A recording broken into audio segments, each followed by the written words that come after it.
How's everybody doing? Yeah, Remco was actually in here earlier. He popped up a couple days ago and has been saying hi, which is super cool. See some of the old GPL folks. I wasn't super involved back in the day. I think I discovered the community quite late, but pretty cool to see. I know a lot of folks are maybe reconnecting, which is cool. Welcome to, I think, part 6, and hopefully the last part of the going negative whole live stream series, where I selfishly just try to get to the negative rank in GPL, and last track today to do that at the Nurburgring, which will be very interesting. Just hopefully it's easy. I think it's gonna be easy. That's my hope, and that this isn't too long of a stream. Maybe get to do a couple other things towards the end, but partly also wanted to do this just to try out everything before the big stream that's coming Saturday. And for some reason, why is everything backwards? Hold on, let me try to fix this. There you go. That's better. See, it's things like that I want to fix before Saturday, when I try to do the full 1967 season 1 stream. Short races, but I do want to try to actually complete every single race, and so that could be a quite a long endeavor. So just to remind everybody, hopefully this works. Switch here. Yeah. So where we were at last time, I did this. Oh, I'm upside down now. I'm still learning how all this stuff works in OBS, so forgive the amateur hour here. I'll get everything straightened out. There we go. So last time I did this, what did we do? Spa. Finally got that spa time, which was really hard. Way too hard compared to some of these other ones. And then what did we do? Rouen as the second one. That one was much easier, much more on par. I think by far Monza and Spa have been the two most difficult, and I've learned a little bit more about how these times were set. It really was kind of by chance, so they're not consistent. I always thought they were very consistently set with like a on par time that everybody could try to hit, but it really was just the developers did laps, and those end up being the benchmark. If you can beat that lap, you're doing really well. So we've done every track in the Brabham. The way this works, you upload your player file, and it reads that, and then shows you how well you've done. The player file I've been using, I've got like 15 different installs of GPL, so it's kind of the randomness of which cars I've turned laps in. I've not used the same player file for 20 years, so but it's been good to try to get everything in one car, and maybe someday I'll try to do some of the other cars. I've set 0 times in the BRM, and maybe Spa wouldn't be super hard with the BRM since it's such high power, but I think it's gonna be, that would be hard to set all the times in like the Honda or the BRM. Anyways, been doing it in the Brabham, and just one track left, the classic Nurburgring, and we need to do an 8-minute 21-second 931. I think that's not so hard. Somebody earlier, Darren, I think, popped in the chat early and said that it'd probably take me 2 laps. I can hope it takes 2 laps, and then we could maybe do something else for the second half of the stream. But as you know, Nurburgring's a hard track. So, all right, let me just go back here. So let me just get this set up. We'll nix the music, and I'm just gonna jump right into it. I think. Been practicing a little bit, trying to make sure everything's going to there's Darren, trying to make sure everything's going to end up working here this coming weekend for the big stream, but hopefully this works quite well. Let's see, I need to do one more thing before we can actually get this going. This stuff is surprisingly complex. I've got a lot of admiration for the streamers that do this all the time because, I mean, I guess you probably just get good at it, but it's definitely not easy stuff. Chat, stream. All right, so I think that's gonna have everything I need. So we'll jump in to GPL. Also, streaming GPL or just recording videos of GPL is not the most straightforward thing. It's an old game, so it does some quite funky things. All right, so I like the picture of the Nurburgring here.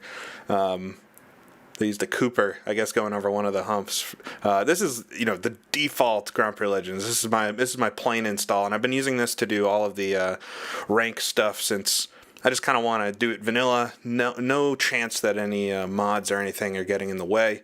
Been kind of fun too, just to see all the tracks and cars and everything as they were. Quite ugly, and I think I'll be happy to be done with this after this stream, hopefully. Not revisit the old Grand Prix Legends for a while, but in case you're wondering why this looks terrible, it says no mods in it at all. It's kind of Grand Prix Legends as it was. So here we are at the ring, and I'm going to have to set up the car a bit. I've been doing my own setups for this whole thing as well, which is part of it for me. I want to see if I can actually set up the car to beat all the times. I could easily go download a setup that would be much faster than what I'll throw together here, but I think it's worked so far. I've been able to do it on every circuit, so stiffen up the fronts a little bit, reduce the rears maybe. The problem is, setting up GPL is hard. Ask Jimmy Broadbent. I worked with him one day for like 4 hours to try to get it to work for him, and couldn't. But it's a tricky sim to get working on a modern PC. I do want to try to make a video at some point to just show how I do it. The problem is, I'm not gonna try to step everybody through it the whole way, and I know I'll get all those questions. Mine doesn't work. My PC's different, and I don't have the time, honestly. Camber seems low on the front, so I'm going to jump it up to 1%. Could be the wrong decision. Go over to our ramps. So this will make the car turn more on throttle, off throttle. He's quite aggressive with this car. I think depending on the car, you're going to want to fool around with that. One of the things that makes me nervous with the stream this coming Saturday, GPLRank. Almost spelled my own screen name there. All right. I think we've got everything sorted out, at least initially. So let's see the glorious cockpit of our Brabham. Let me know how the audio is too. I tried it earlier just to make sure, and everything seemed okay. But just to talk everyone through as well, so up in the middle, I've got the times that the sim will reports. I turned on some of the HUD, which I normally don't race with, so I've got on the very top row, it's pretty small, but it's what it fits up there. So on the very top, I've got the ideal lap time, and that's like very equivalent to the iRacing optimal lap. I think it might be that. Hold on. Let me see. Oop. Switch to the replay. There's ways to get like straight to the options menus. I can turn down the sim just a little bit. There we go. All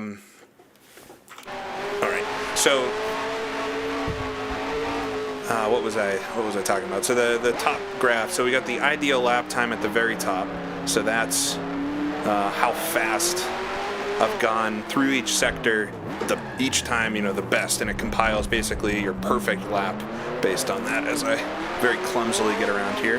Then I've got my best lap just below that, which is the best full lap I've actually done. Below that, I've got the time of my last lap and the very bottom one, current lap time. So we won't see anything on this out lap. This car is super weird feeling. I won't see anything on this out lap, but once we come around again, and that's one of the tricks here, is we got to do the full out lap.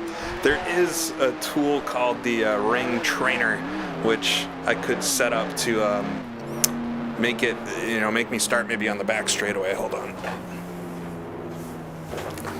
There we go. Turn up the volume of the game. And I looked at that real quick. It looks like a pretty old application, so I don't know if I'll be able to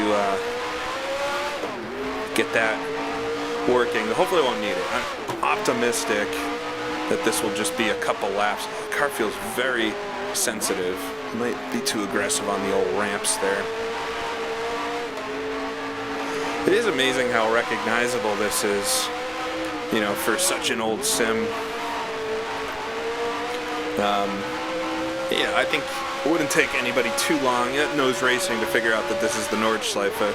It's pretty archaic, and texture-wise, I think this is like one of the worst original tracks. But you got to think about what they're squeezing out here. It's the full Nordschleife in a sim from 1998, which is quite incredible. I did notice on this version, you probably see it there in the distance, once in a while the drawing gets weird, and I think that was fixed in later versions by fixing a texture or something, or in a lot of the updates. But my god, this car feels extremely nervous. Sometimes you get a little bit of a swirling effect, just adds to it. Smelling that fuel makes you a little crazy in the head.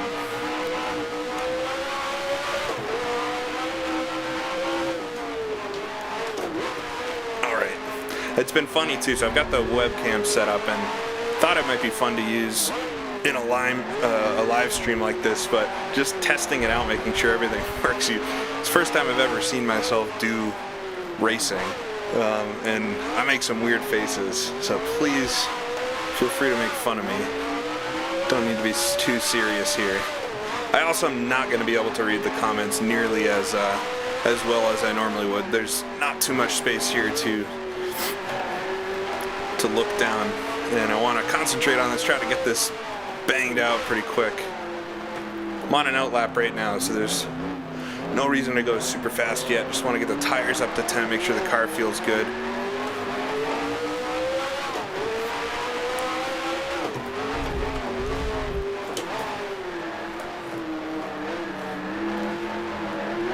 Whoa, gonna touch the wall there.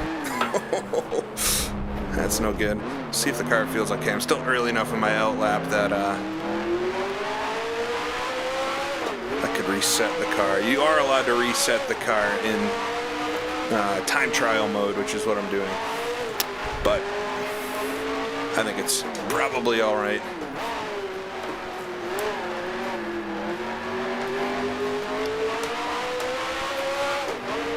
Alrighty. So halfway through the lap, essentially.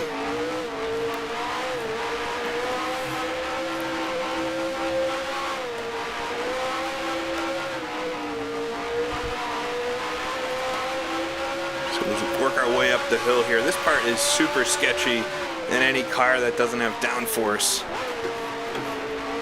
Just based off the bumps there. Car, I think it's too low to the ground, or it's much lower than I'm used to driving. I tend to use non-optimal setups when I'm racing, but they're setups more based in reality that aren't exploiting the physics. I just, I'm not doing this to be the ultimate sim racer, but just to have fun and experience the cars. So to me, it's a little more fun to have realistic setups, maybe have the cars drive a little more like they would. For this though, I need to be quick. So I'm willing to sacrifice a little realism in the setup if it's quicker. And so slamming the car to the ground is of course a little bit quicker. But much lower than they would have run in real life, for sure.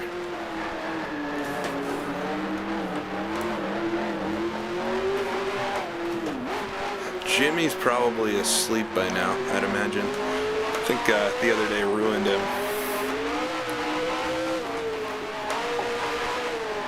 Alright, so we'll work our way down the hill, try not to throw the car into any of these barriers, and set ourselves up for the first timed lap. Not feeling too optimistic. The car feels like trash on this outlap. It's like bouncing all around. The throttle's super sensitive. I think if I pit in, I'm definitely gonna go to a slightly more conservative ramp angle on the power specifically. I think I'm already at 45, so maybe this is a 60 track. Ooh, running onto the grass there.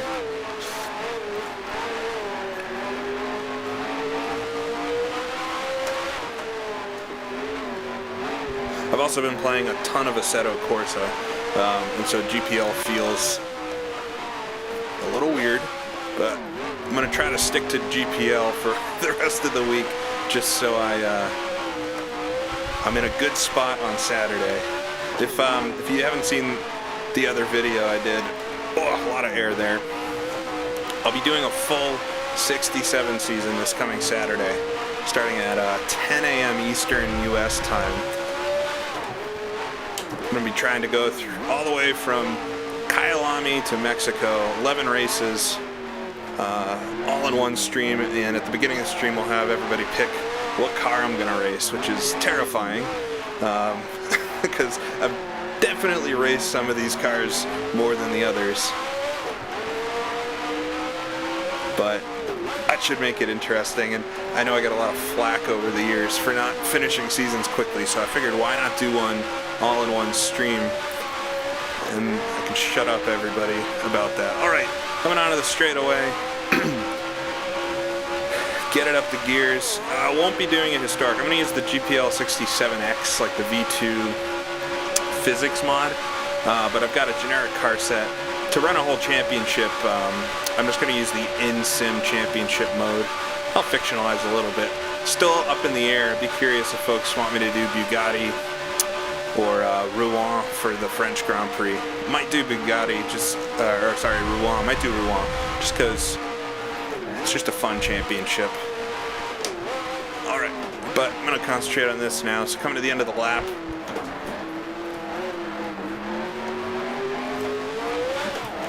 So I'm just going to try to, I'm not going to push too hard. I want to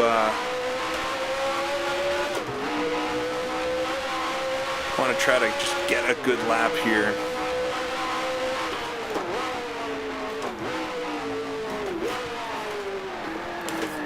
And in the first corner, oh my god, after the full out lap, I got distracted there with something YouTube's trying to tell me. Let me know if the stream is breaking up at all. Well, that sucks. I'm gonna fix the car a little bit while I'm in here. I think I need to go slightly higher. That's the silliest thing I've done. Well, you know it's live, for sure. We'll do 58%. In the front, I want to brake a little better. I'm gonna come down. I'm gonna try a 60-60.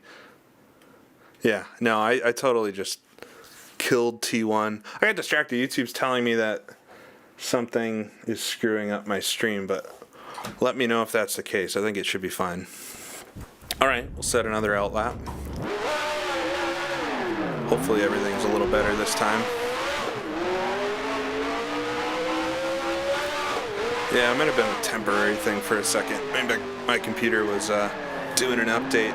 But T1, it ends up being the place you practice the least.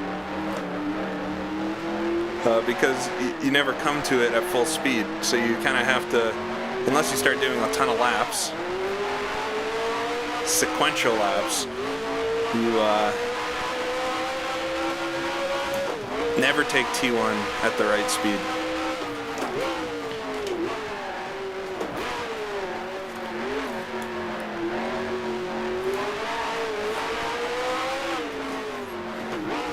Yeah, I think everything with the stream is sorted out now. I don't know what that was about.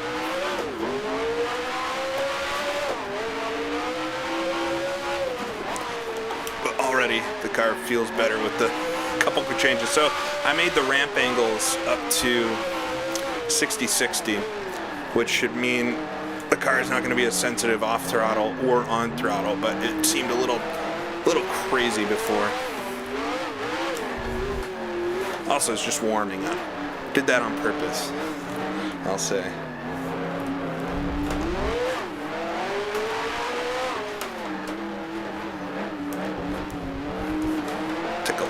gas there on the inside.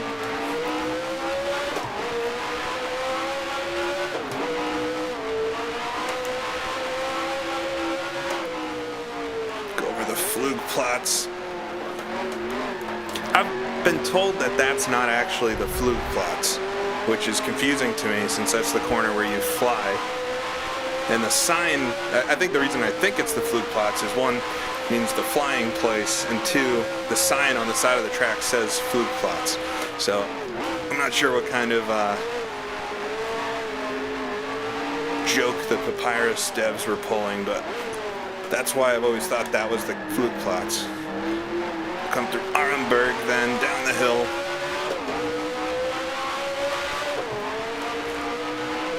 Swirly graphics ahead.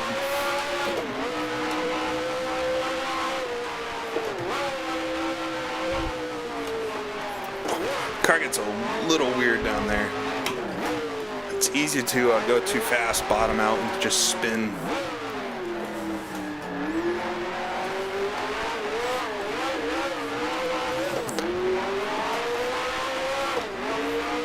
Surprisingly, I don't end up racing the Nordschleife very often. Any new mod that comes out for GPL, I will take the cars around the Nordschleife just to try them out.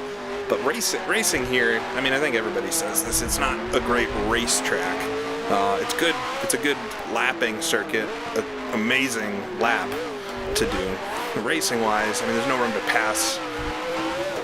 There's no room to relax at all. It's quite obviously exhausting. When I did the 55s here, that was a lot of practice just to figure out where I could actually, you know, not use the brakes.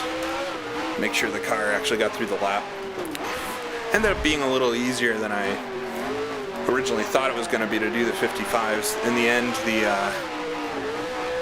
the last race at the street circuit in Torino was the hardest one of the season by far. That's a hard track for cars with no brakes.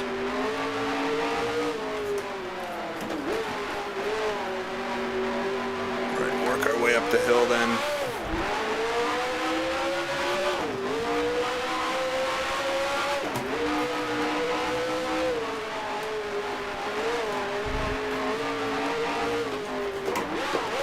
Oop, skipped it from 4th to 2nd there, which you can do with an H pattern. Oh, and I was saying a little earlier that for the first time I'm seeing myself driving and I make the weirdest faces.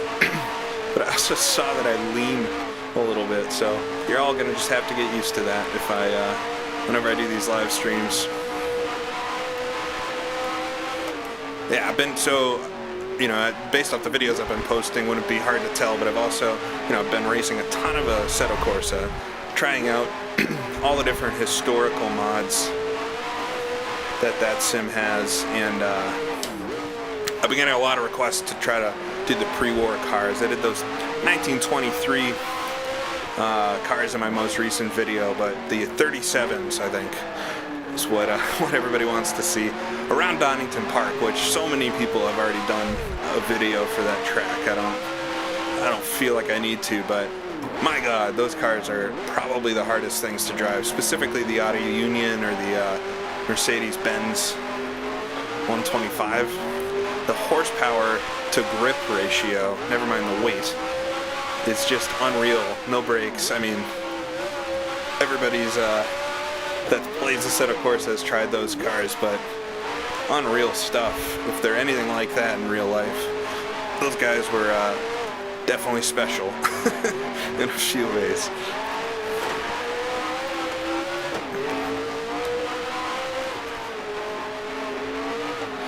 Alrighty, work our way down the hill then.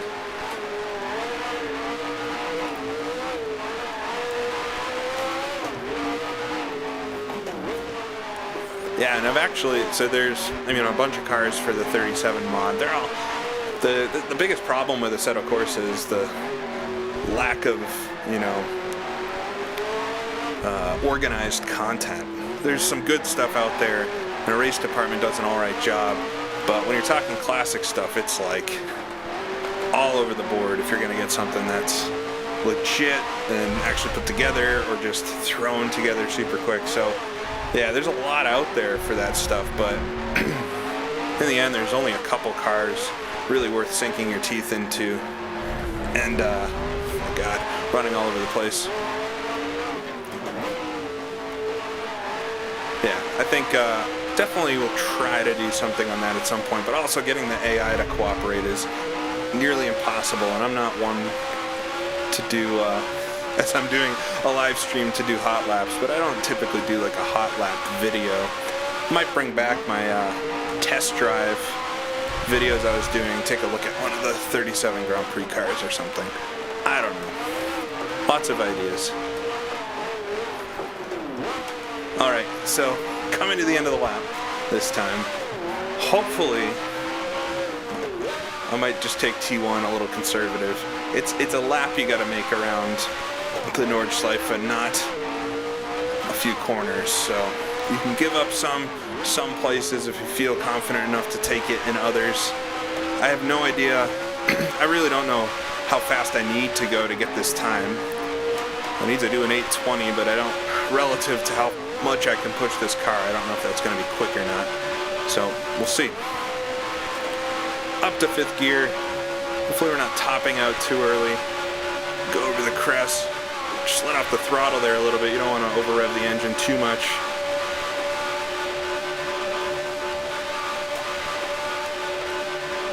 We'll come towards the end of the lap. Just dip it off the throttle, coast a little bit over the hill. Then up towards the chicane. Would have been brand new around this time. I think installed for 66 if I'm not mistaken. Can't imagine just flying onto this front straightaway without braking at all. I don't think I've ever seen a sim version of this circuit without that chicane. It was installed around this time. Alright, braking early. Gonna brake too early here. Oh god. So I think I can probably push it to the groove mark there. Yeah, I might need another gear. It seems like on the straightaway I'm going to lose a ton of time.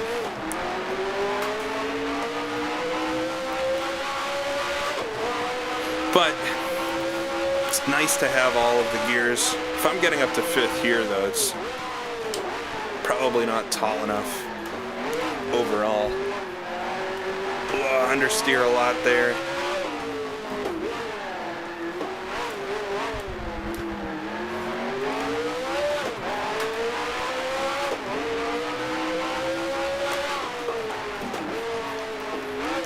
Just work our way down the hill. Big rhythm section here.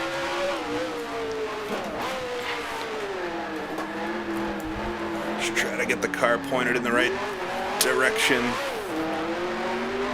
Make a mess of the lines.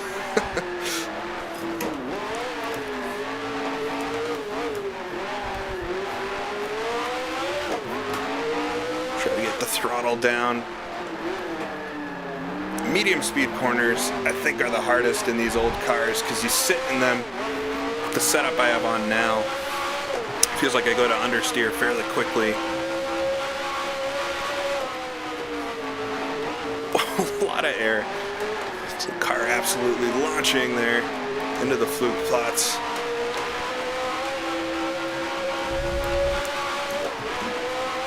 Up to 5th gear, fast part of the circuit. Go down into 4th there. Try to settle the car into grip, easy to fly wide through any of these turns. First sector complete. Finally got a little bit of time on the board. No idea if that's going to be quick or not.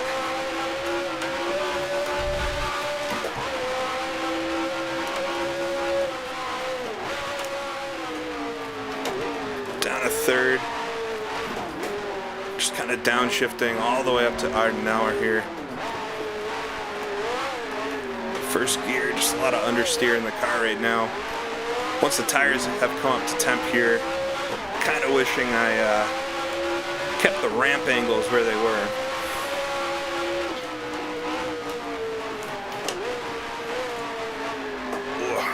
almost a little too fast into there.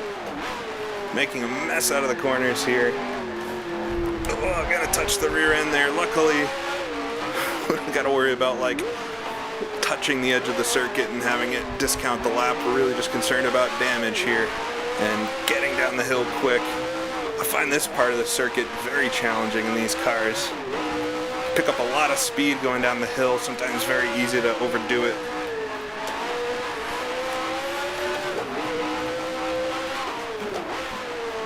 Down to second, down to first. Almost spinning out there. Well, this is not going to be a pretty lap if I finish it.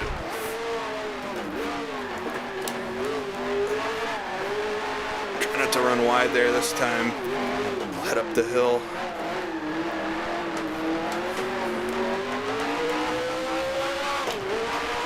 All right. So through the first, what I'd say the first section of the track there, semi-successful. Got a lot to do yet though. Second sector on this is absolutely massive.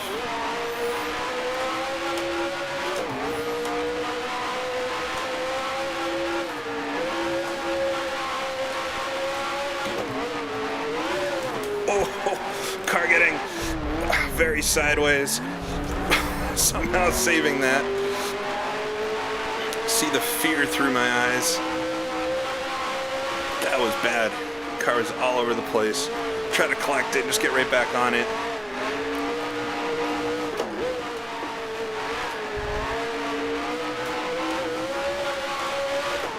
So this is not going to be a quick lap, but at least give me something to work towards.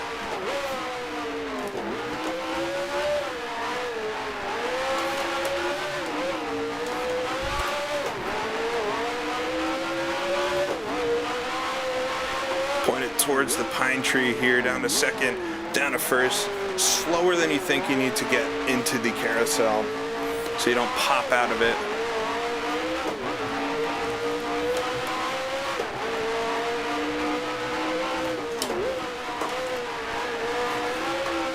Car's starting to get a little tail happy now that everything's up to temperature.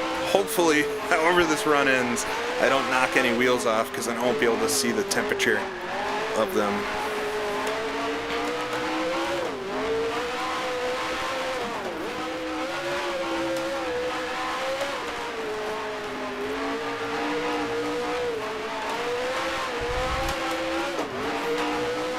Just dancing the car here. It's a weird ballet.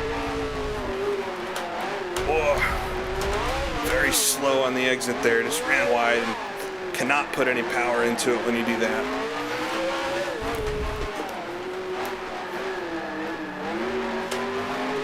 Little hump there that was flattened out years later.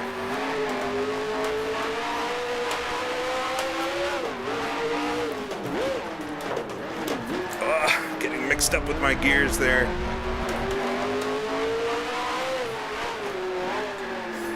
Messiest lap ever of the Nordschleife. There we go.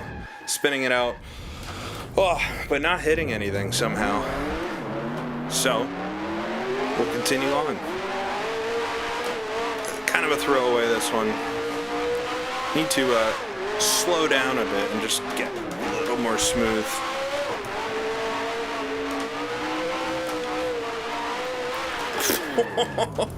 Okay, well that's the end of that. I got so much air on the rear of the car there. That's impressive. Oh my gosh. It was not meant to be extremely easy, was it? It's the Nordschleife. I knew this one was going to be at least somewhat difficult.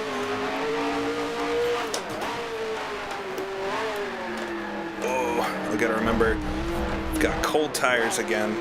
Pretty close to the end of the lap, but hopefully I can just get through this last section here. Warm up the tires at least a little bit and not compromise the next lap too much.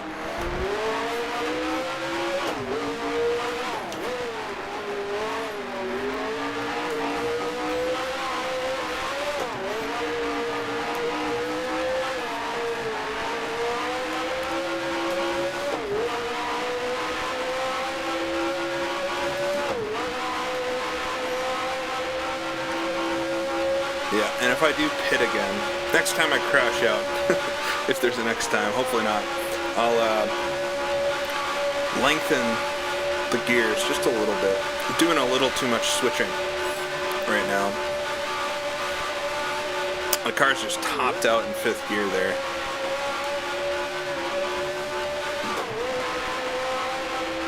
Come to the end of the lap though. Tires are not going to be warm for the start of the next one, but I'll see what I can do.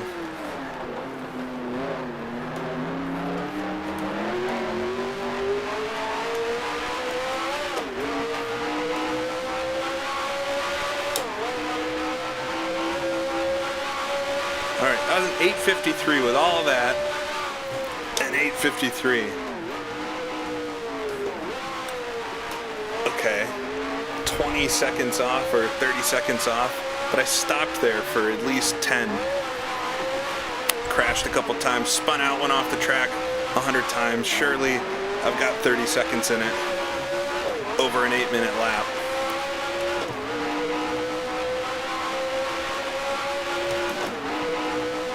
Up through 5th gear. Gears are way too short. That is determined.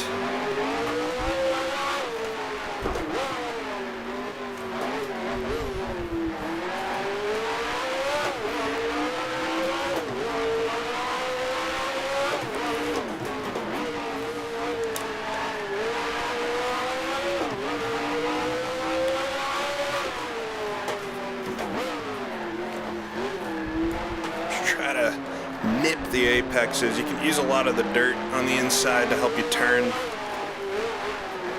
Very realistic strategy.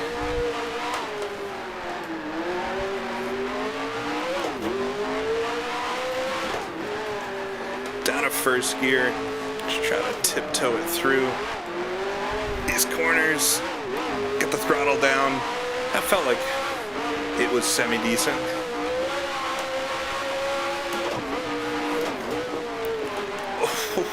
Over the fluke plots, or into the fluke plots, whichever one it is. Oh, just getting a weird twitch there, smacking the wall a little bit. Hopefully the car's okay.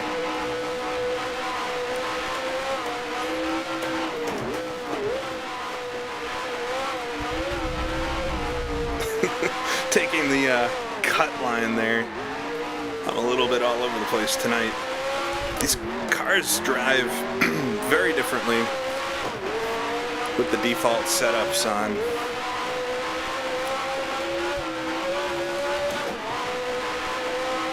So that was about 2 seconds off the first one. Tires are cold and I went off the circuit. So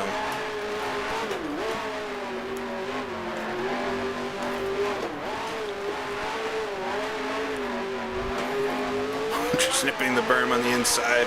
A little bit of a hop at the front left.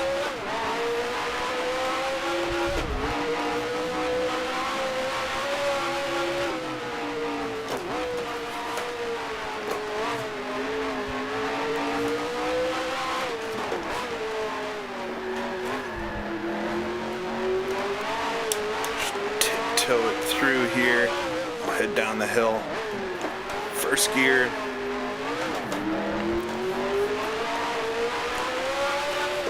I see somebody donated, but I can't see who yet. I promise I'll look at that after. I appreciate it very much. My shoddy driving.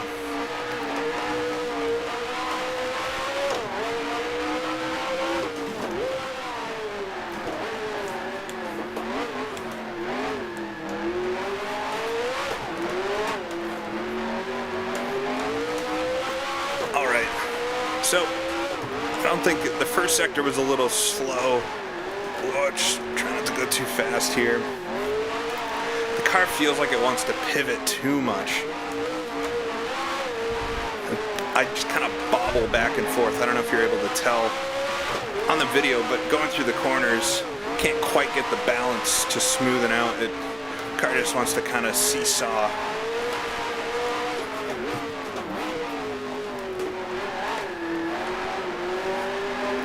We'll see what this lap's gonna be anyway. Each sector is about 2 minutes long, which is, it's a long track, so that makes sense, but both so far have been slower somehow. I've backed off a little bit just to see if I can put the lap together.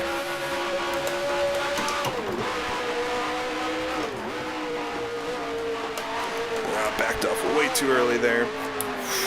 Car pogos around a lot, threw me wide.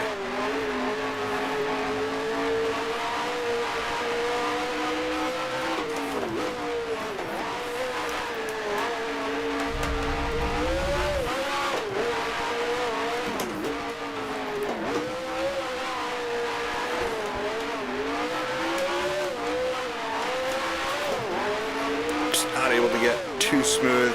I think it's a lot to do with the gearing. Just switching gears faster than faster than you would hope to be around the Nurburgring. With an H pattern, sometimes you would opt for less shifting. I know there's huge stretches of this circuit that you want to just kind of stay in the same gear, avoid upsetting the car too much.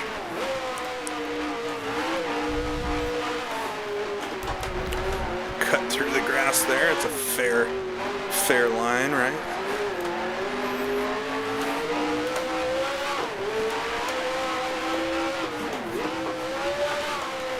Almost feels like my steering is too quick or something.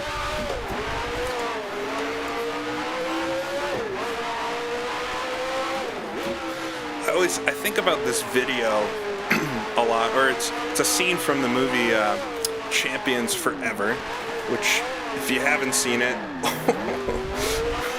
don't know how I saved that. If you haven't seen Champions Forever, it's, oh, there we go. That's gonna be the spin. Just stay on it. I want to see what I can pull out here if I don't put it in the barriers. But Champions Forever is, I mentioned it in the Severt video. The tires must be overheating, I'd imagine.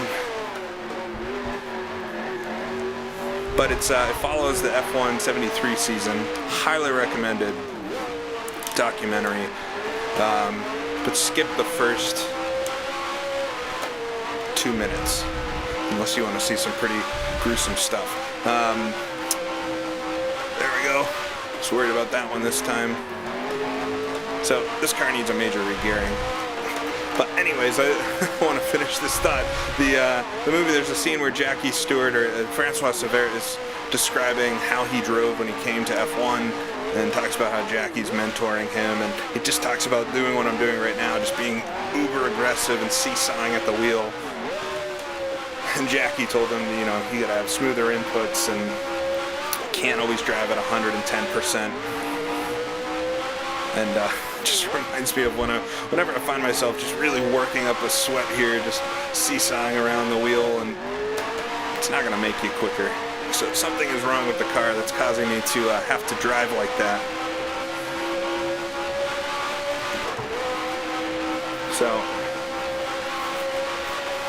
finish this lap. I picked up a few seconds, but I didn't crash there. And we'll see, might pull it off the circuit. Take a quick look in the garage since I've got all 4 corners on it, make sure none of the tires are overheating, and then fix the gearing. It's number 1. Because I'm pretty much topping out for that entire straightaway, which is obviously I'm going to lose some time there, and then the amount I'm shifting the whole lap is just too high.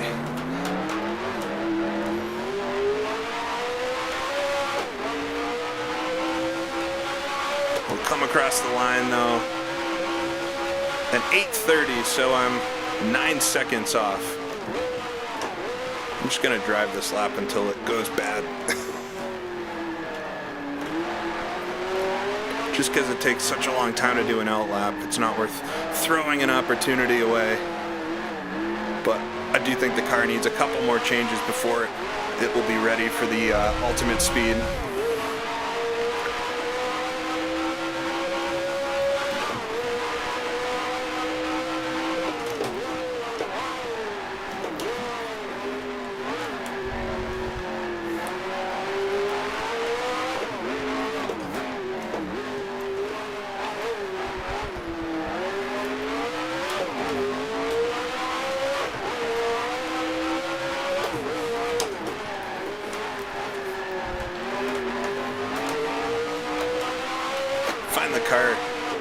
naturally wanting to understeer a lot.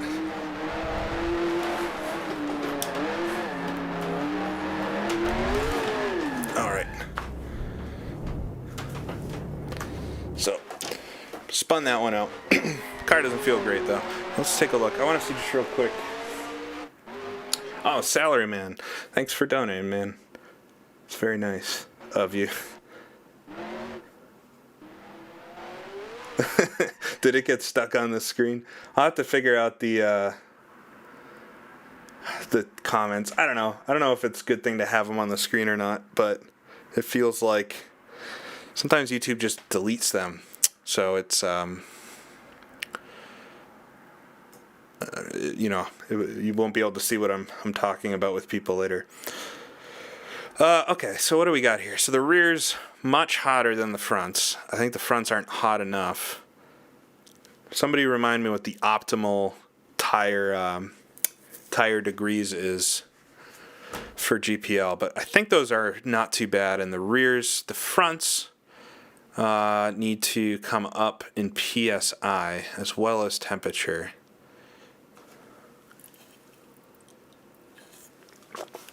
I think I want to go up just a little bit PSI there. I don't think the tires are the problem necessarily. Reduce the wheel rate at the back a little bit. Camber wise, how are we looking? Nothing's too crazy out of whack. Alright, so gearing. So we're at 3,444 top right now. We'll go to that. For 12 gallons, I think everything else wise. I want to see if reducing towing makes the car a little less nervous, but hopefully that gearing fixes it.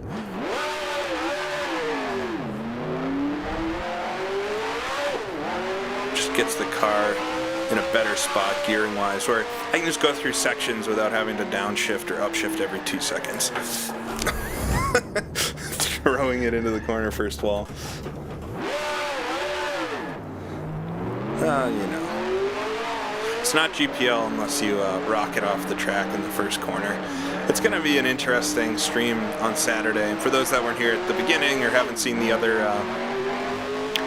video, I'm going to be doing a full season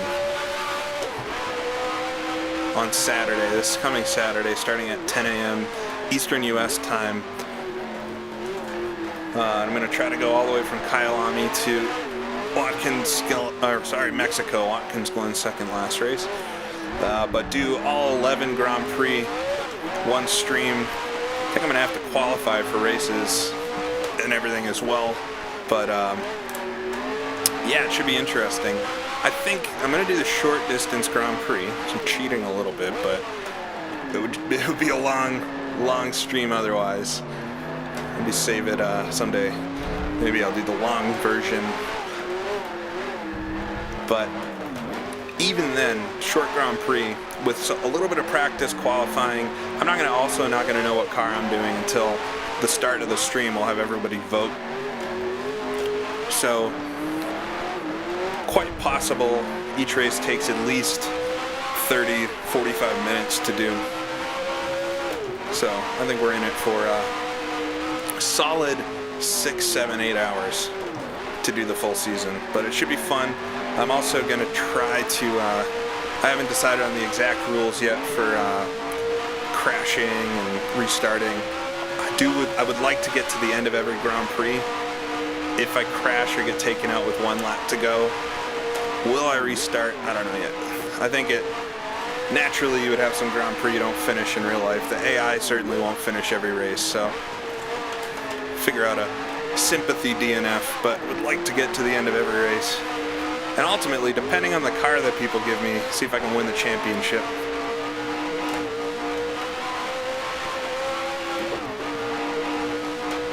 And for it, I'll be using all the latest and greatest of GPL mods. and textures and tracks and everything. So hopefully tonight will be the last night for a while that everybody has to look at. That felt very fast for a moment. Hopefully it's the last time people have to look at the original Grand Prix Legends, but I've done all 10 other tracks thus far with the original graphics, so it would be weird to break that trend now.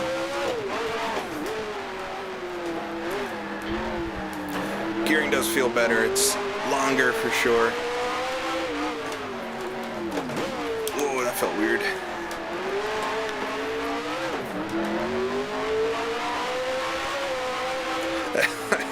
Everybody keeps saying the Honda. I don't want to.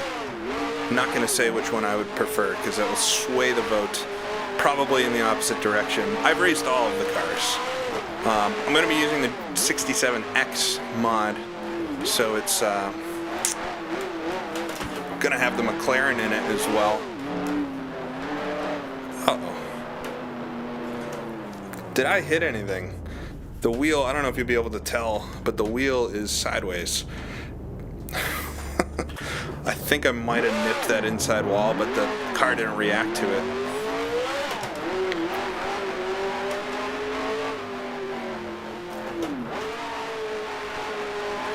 It's gonna be F1 this weekend. It's gonna be something to watch, huh? So crazy past couple of weeks. This whole year, obviously, but especially the past couple of weeks with everything going on there. And our little boy, George Russell, may get his shot at Mercedes, which would be something else. You know, you don't want to see anybody be hurt or infected or anything, but yeah, having George Russell race would certainly be an interesting highlight to the season, right? Redemption from Imola.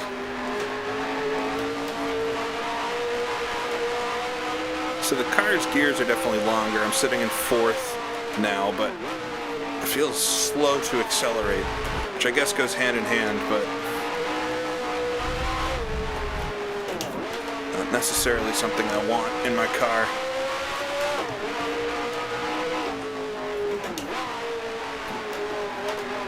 Yeah, they're talking about George Russell being in the car. I think he's, the latest thing I saw, who knows if it was from an accurate source, but it's George Russell as candidate number 1 if Williams gives him the thumbs up.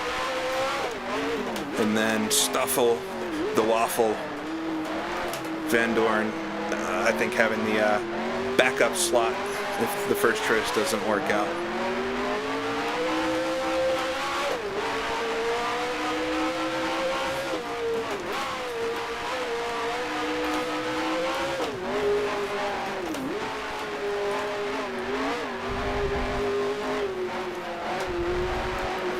I don't know. It's just the car looks slower to everybody. Or is it just me? It feels just a lot slower. First and second gear, all kinds of weird. I might have to actually get in there and fine-tune the gearing. I was hoping I could just change the overall stack and everything would be good, but first and second gear, second's like too tall. First is way too short to be useful for anything. The car bogs down so much here, though.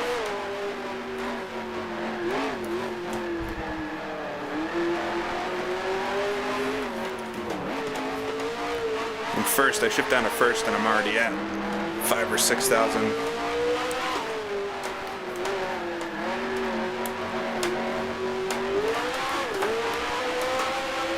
Maybe just step on the loud pedal a little harder, things will be better.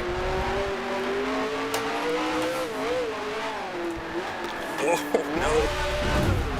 no! Well, I'll have to reset again here.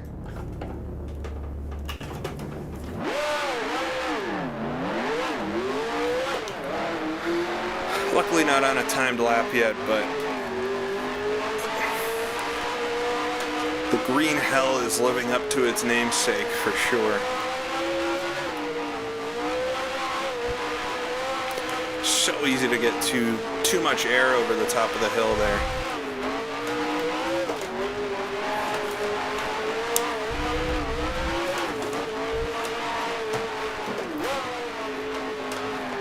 get these tires up to some kind of temperature before the start of the next lap. Unfortunately, the end of the lap is a straightaway.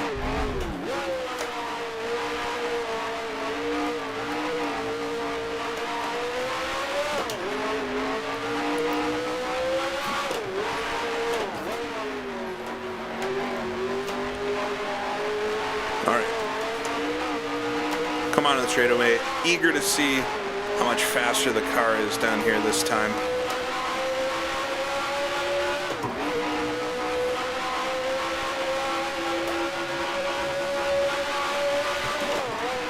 Certainly's got more legs on her this time. Solidly up in the air there for what, a whole second. Be amazing to see the cars down this straightaway in real life with the hills. I wish they never got rid of the hills. Such a good characteristic.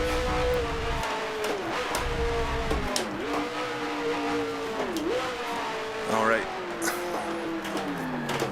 come to the end here.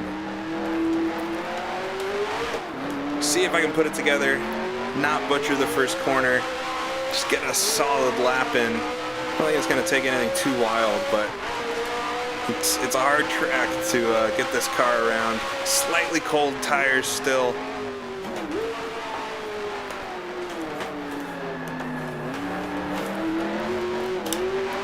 Broke a little early for T1, but better than my previous lap. So come out of the first curve there. I'm looking at the pit board, set our eyes now on the Nordschleife.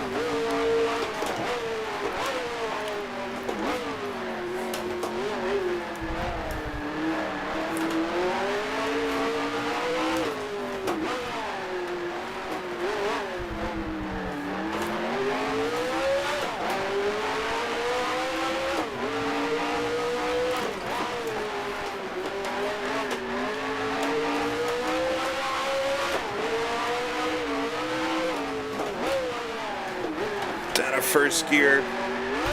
Let's see if I can right it. That's one way to get through there, right? It's the correct line. Spin and win, as they call it.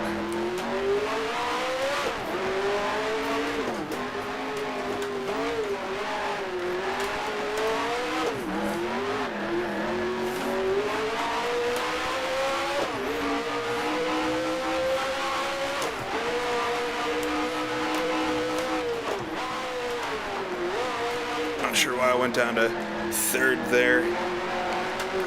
Sometimes you just do things and you wonder why your body did that. Driving at a certain point is definitely an automatic feeling.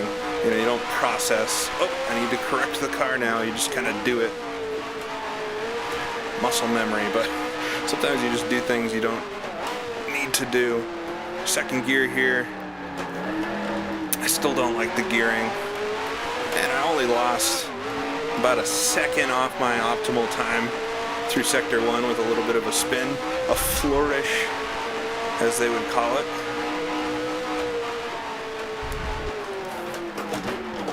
Oh, got a little sideways there, took a weird line coming in, got it down the gears to help slow the car down. I don't talk about it as much with the 60s F1 cars, fist pump.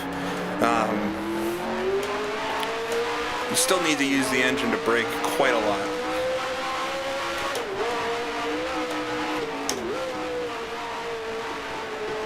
The gear that you're in slowing down matters almost as much as pushing the brake pedal. This thing is no brake fade modeled in any mod except the 55s. Not sure how extreme it would be in the 60s. The brake fade was more of a race distance problem by the 60s. Brakes overall worked quite well, but then through the course of a Grand Prix, you have to baby them. Something like that would be hard to model well.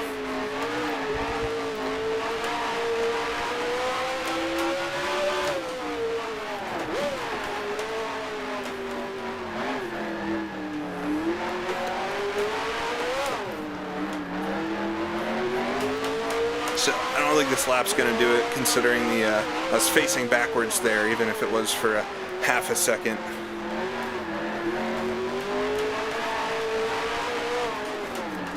We'll still put it all together, see what I can do. Doesn't mean I can't set benchmarks in the other sectors and just make sure that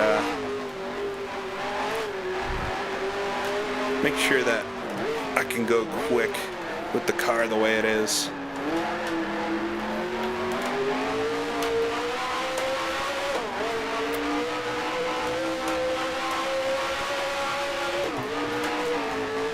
Up to fourth gear then. Should be able to keep it in fourth on this straightaway. Set a purple sector there. Picked up about a second off my previous time, so down to an 8:26 optimal. So 5 seconds in it.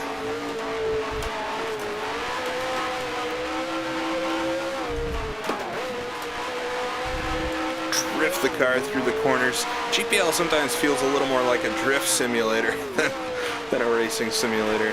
Maybe that's why we all love it so much. Just touch the grass there. Terrible line here.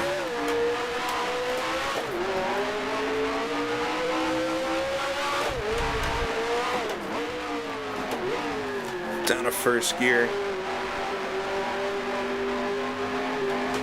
Nice run through the carousel that time.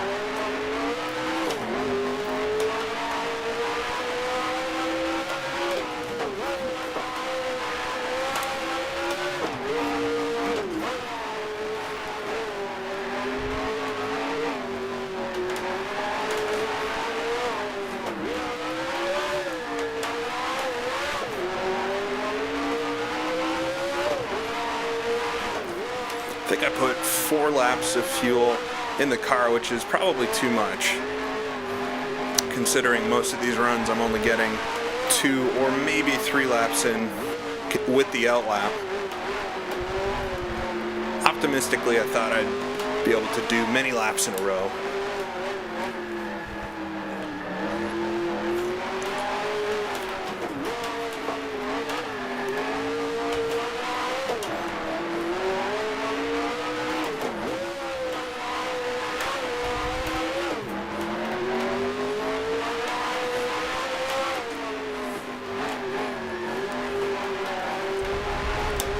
So just taking every inch of the track, trying not to run wide here again. Very blind crest there. More blind than in real life, I think. This track did change a bit though over the years. The general layout's the same, but all of these corners over the years have been reprofiled, smoothed out some. Oh, I don't know how I saved that one. Through the wheel all over the place to try to catch the car.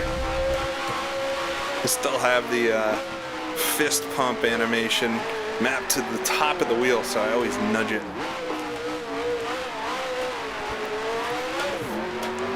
Another purple sector there though, and I'm down to an 8:21. Might be treating this more severely than I need to. It's just about actually putting a lap together.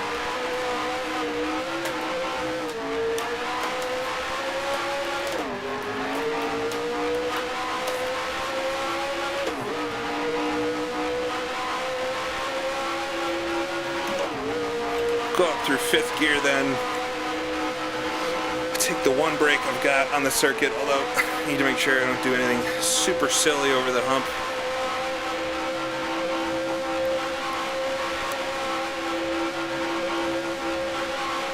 Few corners to negotiate now. Come over the crest. Easy to do it a little too hot.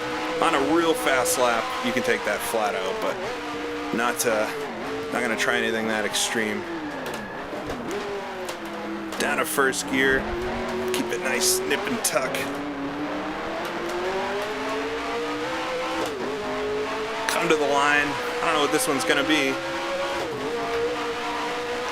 8:23, 2 seconds. All right, I think I got this.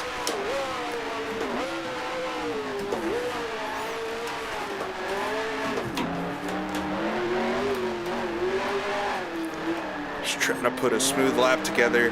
If I didn't loop it in the first sector, I think that could have been the time, just barely. I want to, of course, everybody wants to smash the time. It would feel real nice to do this last track by a good margin.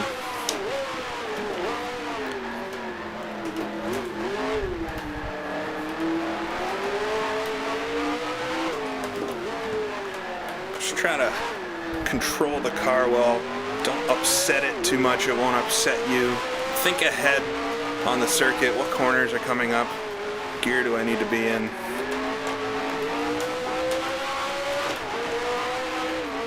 Try not to do any hysterics here this time. The car loves to launch itself into these S's.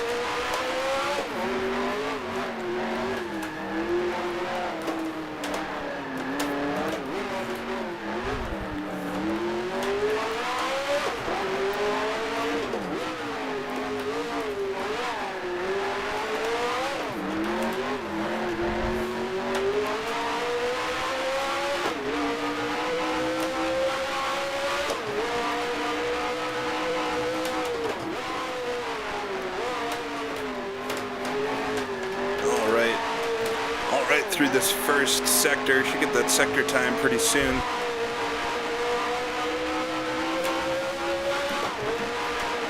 Just don't run on any wide or anything on the fast sections.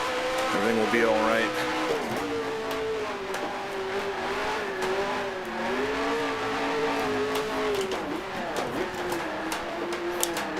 A little fast there into Nurburgring, but yeah, broke my best time by quite a bit there. 2:04, I think I was at a 2:08 before, 2:06 maybe. That's the time I need. Optimal is under the 8:20 time that I need overall. Downshifted to first a little too early there. Rear end stepped out, able to collect it.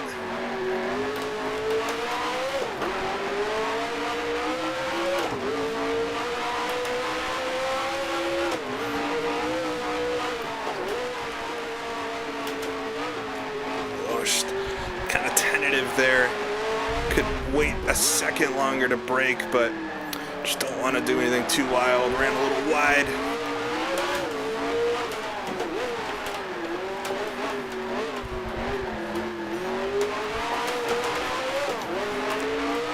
Just getting a little frantic now. Need to back up the corners just a little bit. It's easy to, in a modern car, braking is the big thing that gets you time. In these cars, braking, a lot of time to be found in braking. However, maximizing the braking zones, you're never going to be a good strategy for a whole race. So you really want to work on backing up the braking, making sure you can get a good line and get on the throttle. Down to first gear then. Just try to keep the car pointed generally in the right direction.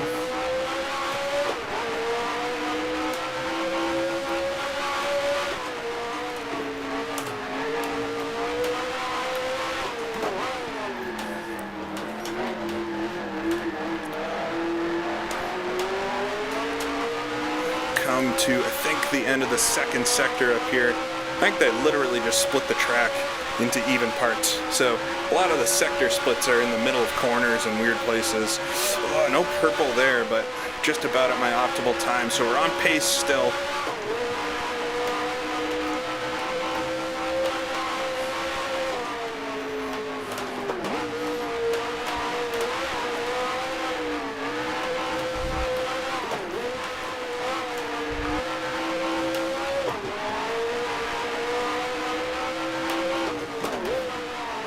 This corner, I remember, always caught me out when I was younger. Just sneaks up on you. This was a circuit I was afraid to race when I first got this game. I think I did about 3 corners, crashed, 3 corners, crashed, 4 corners, crashed, and then went to race at Monza with everybody else. All right, first gear, throw it into the carousel. I think the rear entered first.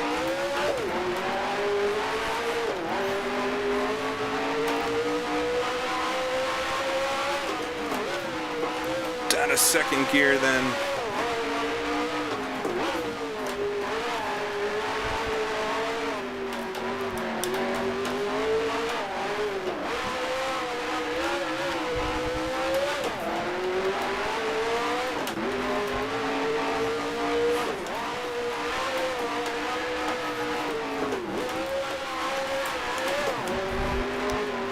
Definitely shouldn't have used first there.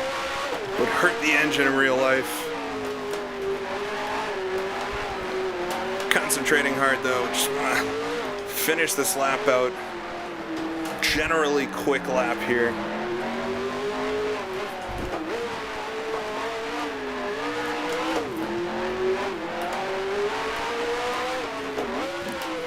Through YouTube corner. If you can recognize it. Try not to run too wide here. Very easy to run into the wall. I think I've done it twice already in this stream.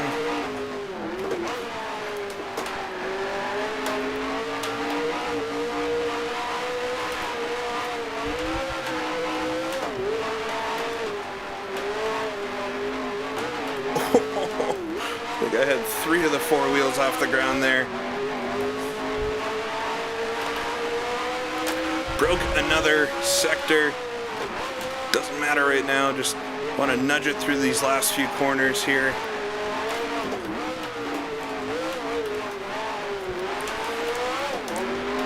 And into the smaller carousel, which I don't mind in this version of the circuit.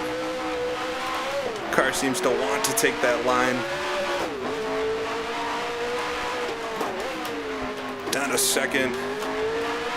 Easy to run the car into the wall there. The barrier's right up on the circuit. Ooh, I'm getting a little close myself there.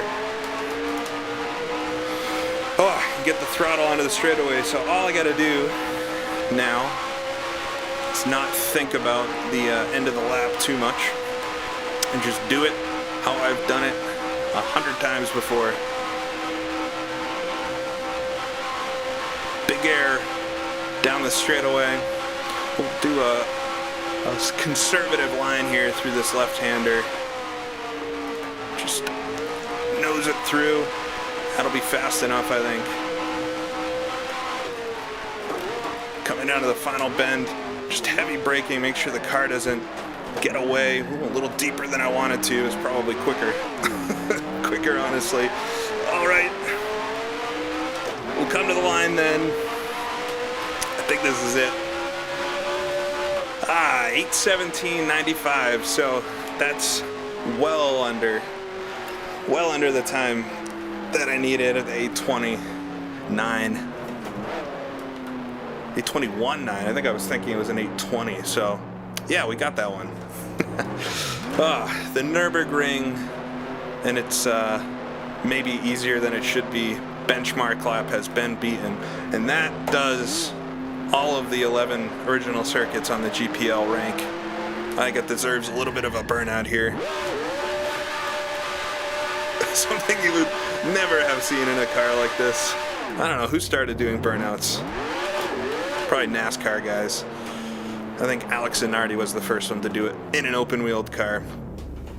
Thanks for the kind compliments, everybody. So let's save that lap first of all,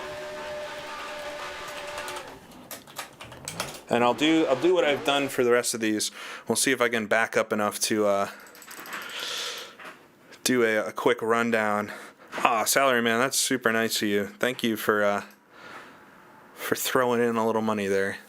Don't do it. I don't do it for the money. It's appreciated, absolutely. But it's I love these old racing sims, and I hope that everybody, watching also can enjoy it a bit. I know not everybody's able to install or have GPL running, and so I think over the years it's been nice for certain folks to just experience it, through a video and through some of my driving. So let's see how this lap was overall. Come into the first corner, quite conservative, down to first gear though, slatted in. And overall the line wasn't too bad. rocket around the outside of the of this corner, then headed down the backside of the Bentenschleife. Gears were so much better. That made the difference. Made the car just rotate a lot better. But we'll go down to, I think, second for this one. Yeah, nose it in. Now coming on to the Nurburgring, the Nordschleife proper. Dip it in, using a little bit of the grass, help hook the car. Go back to racing those bubbles. I got to pick that back up. That'll happen soon. Nose it in, and I think this section I did a great, a good, run through here. Can't get my words out. But just using the apex a little bit, not aggressively, missed it there slightly in there. So maybe it wasn't as clean as I thought, but yeah, grabbed it there. That just helps get the car turned just a little bit. Then we'll head it in, long sweeper down the hill. Kind of an awkward corner to get sometimes in these cars. Work down the hill towards the Flugplatz. Jumping over the hump. I shifted down to third for some reason there. That might have been all right. The higher RPM will help make the car more stable, really. If the low RPM, you don't have any of the engine spinning the rear tires or holding the rear tires, I guess, more tightly so the car can spin out a bit more. I don't know if that's the actual mechanics of it, but that's what it feels like when I'm driving. Tidy line here, though, as we work down to Armberg. If I remember, I didn't quite get this one right. Yeah, slid a little wide there.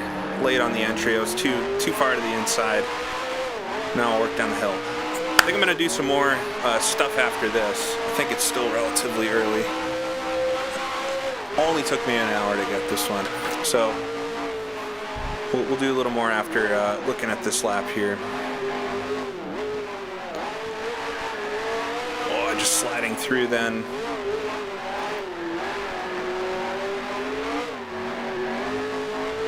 Just all the time rocking that first gear to get the car turned.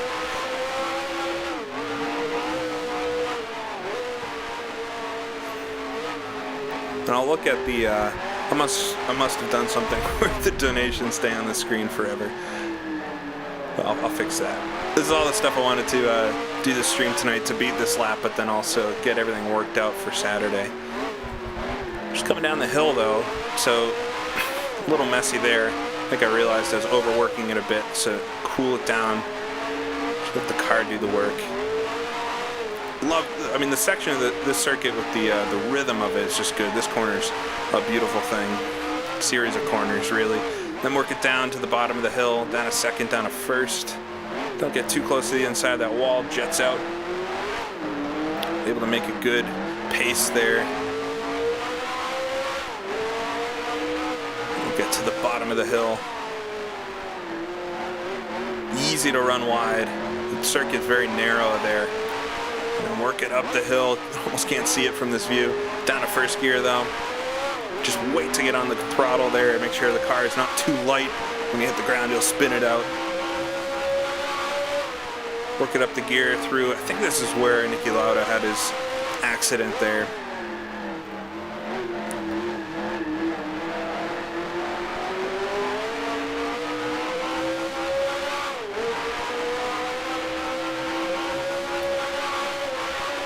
Up the gears then up to fourth, I think, over that crest. Kept it in third there all through here as well, so just using more of that engine to help turn the car, but then to fourth, get the speed out of it. I think I was quite tentative through here. Yeah, slowing down much too early. Very easy though. That bump's terrible. There'd be a lot more of that on the real circuit, so definitely upsets the car somewhat.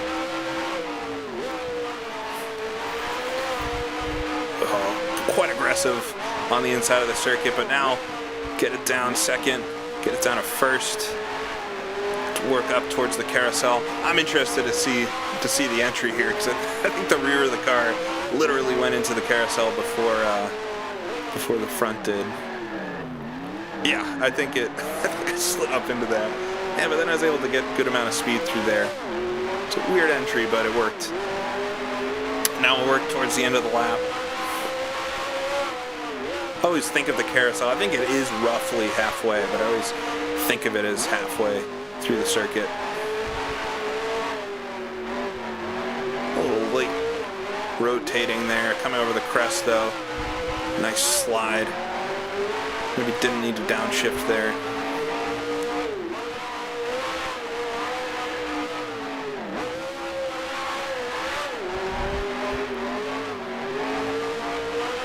Drum it over the edges of the circuit.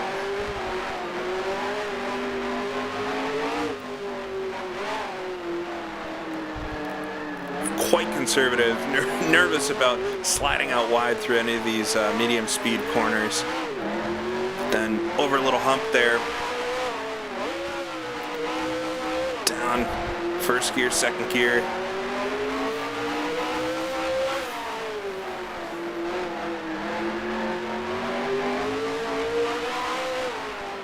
Come over the crest. Oh, just touching the grass on both sides, but able to make that work, not too bad.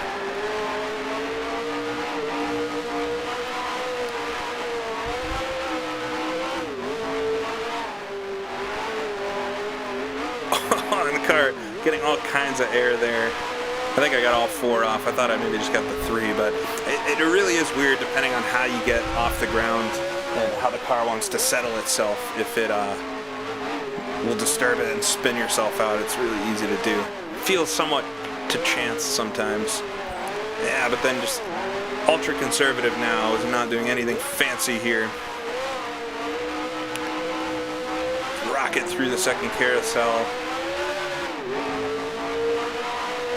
Come over the crest here. Easy to slide out wide. You can't grab the inside there because the berm, if you nip that at all, it'll shoot you to the wall. But then get it on the straightaway and flat out for the long straight section. Oh, Salaryman, do not worry at all. I appreciate any kind of donation or anything, but who knows what that money may be. Maybe worth a bit more soon.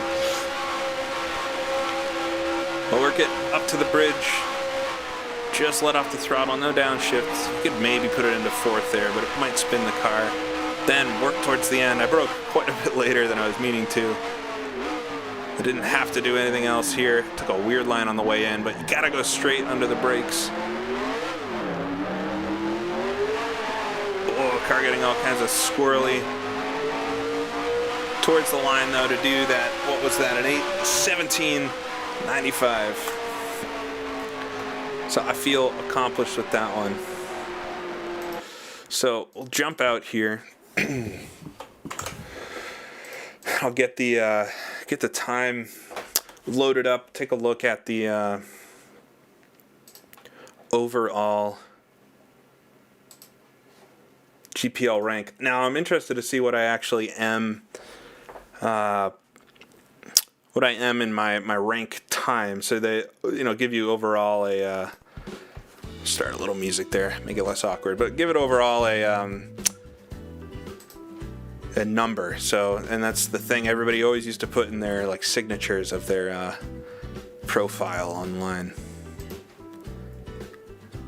Oh yeah.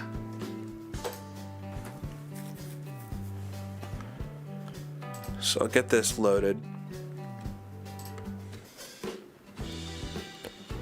Ooh, it looks good. I've been waiting for it for so long. So let me get this showing to you again.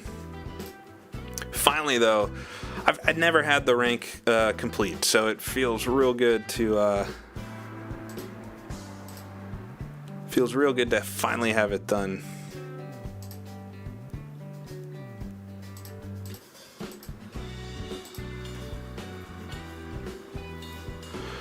Get this showing though.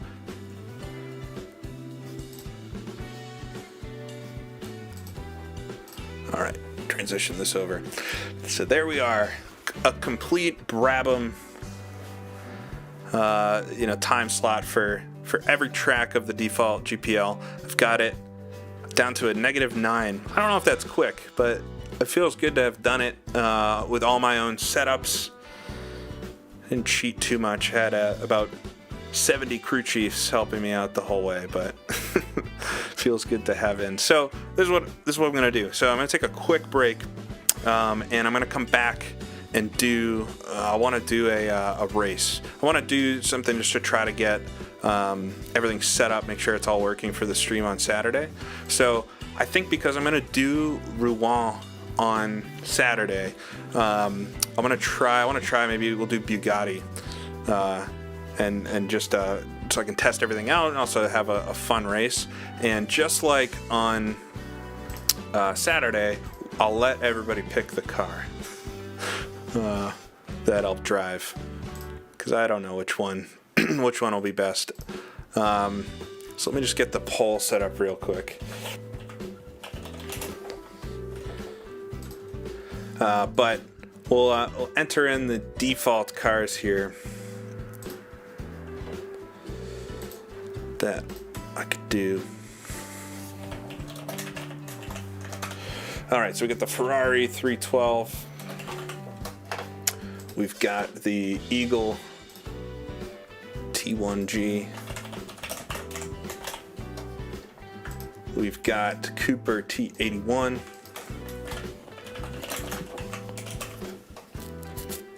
We've got BRM P115. What else do we got? Brabham BT24.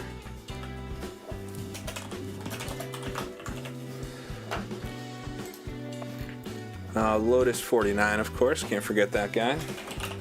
I'm gonna leave out the F2 cars and stuff because that wouldn't be fun. McLaren M5A.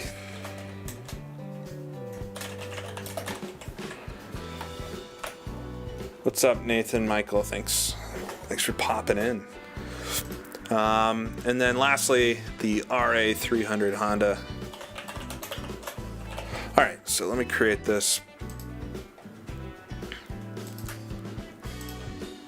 I think I just share the link in the chat. So I'm gonna pop this in the chat. I'm gonna take a quick break, and then I'll come back. We're gonna do a short race around Bugatti circuit. So everybody vote for what car I should race in, and when we come back, we'll do that. Have a little fun.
Okay, voting's almost closed. So if anybody hasn't voted yet, I'll place the link one more time in the chat.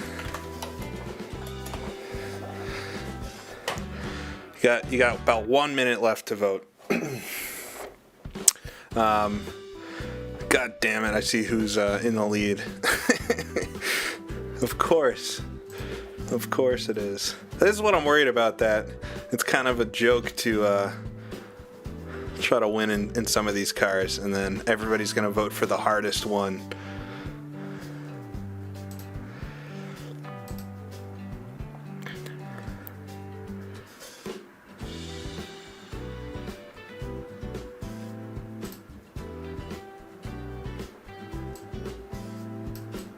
It's always the hardest one.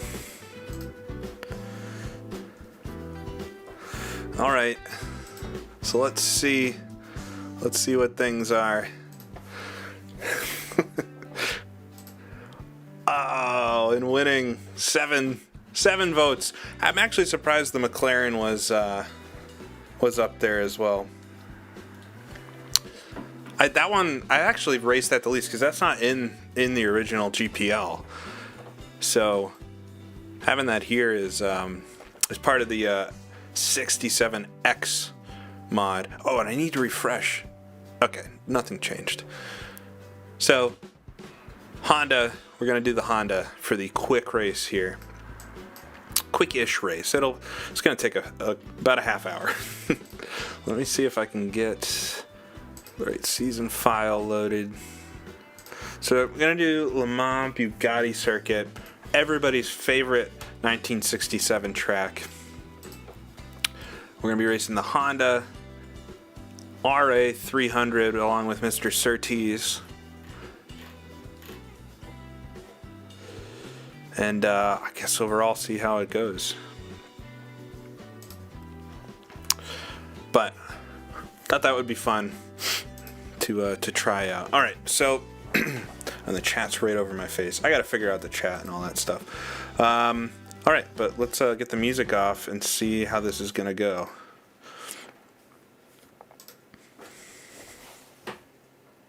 Oh, and I need to fix a couple things. So false alarm, we're not going to be going just yet. But I've got like what I think is the most complete like 2020 version of GPL you could have. I think I've got about every mod that you could ever want to have for it loaded up, and so hopefully everything works out right. It's kind of my own version of GPL that I've worked on over the years to build up.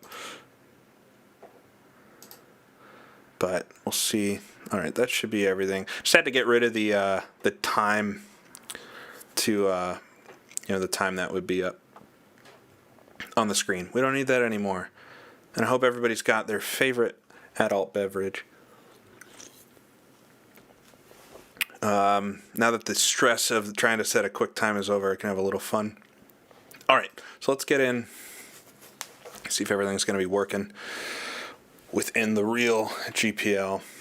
So this is the what I would say is like the vanilla version of GPL, but updated to 2020. And so I've got pretty much every mod and anything that you could want loaded here. And the way it works is very cool. So it's the 67X mod, which is kind of the redone, one of the more recent mods that came out that redid all of the 67 physics and everything. So we can race like any car from the season. Race a Formula 2 car. You can pick which one you want. It's a very complete, very cool mod. Race different versions of Brabham. There's another. So this is the older Brabham cars. So I could race the 19 or BT20 versions, and then also jumping through, you got private Brabham entries. We could race a BT11 in 1967, which is pretty wild. I think Guy Ligier maybe has that one in sim. Owen Racing, so we got the P115. I thought people might pick that. It's a wild car. We got the P115. We can also race the P261. I don't think I've ever driven this car. Each of these has different physics, by the way. So this is quite an extensive mod collection. We've got like 4 different versions of a Cooper. All the way T86 too, which is, I think, a car that only raced in one Grand Prix. Got John Love's specific T79. John Love, South African racer. Wanted to do, I think I still will at some point, do a specific video on him. He's a really interesting guy. And then we got the Eagles as well. I don't know why I'm taking through this whole thing. The T1F, I actually don't know the difference in some of the Eagles. The Ferraris, the newer Brabhams, and Lotus as well. Got the Lotus 33, older version of the car. I think Clark actually raced that at Monaco that year, which is cool. And then finally the McLaren. But we'll be racing the Honda 300, not the 273. Should be good. We'll do a single race here around the Bugatti circuit. So this is a track which was hated by Grand Prix drivers and thusly only raced one time in 1967. But it's basically the front straightaway and first corner of the classic Le Mans, Le Sarthe circuit.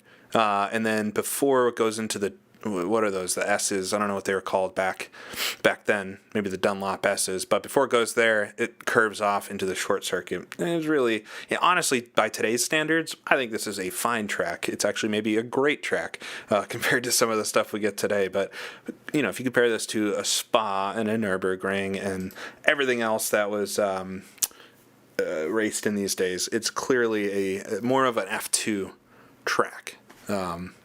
But we'll jump in. So I'm going to do a few laps of practice to get acquainted with the car. I've got a million setups for each of these cars. See if I can find one that I like. Practice also serves as qualifying, of course. So it will set our time. I got 30 minutes tops, though, with practice, so I can't go super long. But I do not want to be using 30 minutes in the actual race. So we're going to be doing 12 laps here. So I'll hold 16. There are 10 gallons of fuel. Can come down.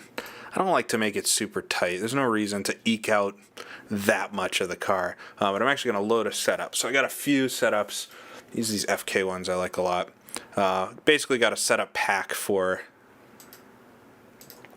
GPL. So I've got some nice setups. Considering I could be racing any car this weekend, I'd at least give myself some nice setups to go with. Make sure the car's not too low. I do like to raise the car up a little bit so I don't bottom out. Cars are often built only to do a few laps with these, aggressive setups. So I need to make sure I don't have any wild settings in it. Diff, I'm going to leave the diff or the ramps where they are. All right, so we'll go out on the track, do a few laps in my Honda. It feels kind of loud. Let me make sure the volume's not higher than it was in the other sim. Each of the separate versions, I guess you'd call it, of GPL I have installed, I'll have completely different settings. So, all right, that should be better. But let me know if it's off too much. We'll get the roar of the RA300. Have to adjust a little bit after driving that Brabham for an hour.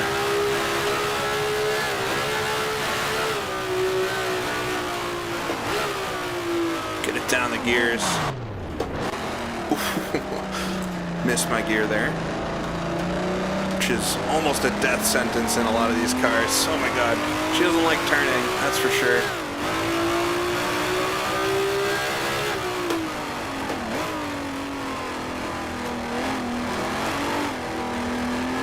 Yeah, this car, so many of the cars in GPL, you love to drift them. They float sideways very nicely. This isn't one of them. It wants to stay in a straight line. So it's a very weird driving experience compared to everything else. It's not that it's not enjoyable, it's just very different, and it's slow. It's definitely slow. I pull into the sand there.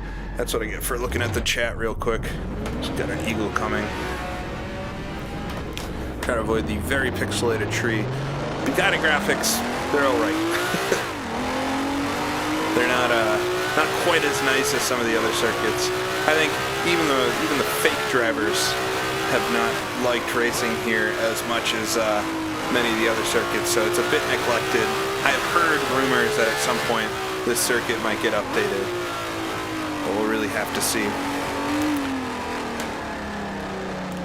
Run a little wide there.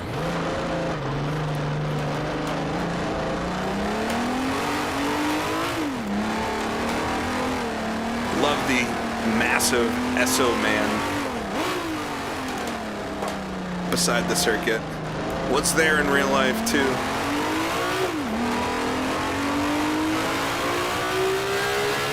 Alright, so we'll start first time lap. I don't think this is going to be any kind of crazy lap.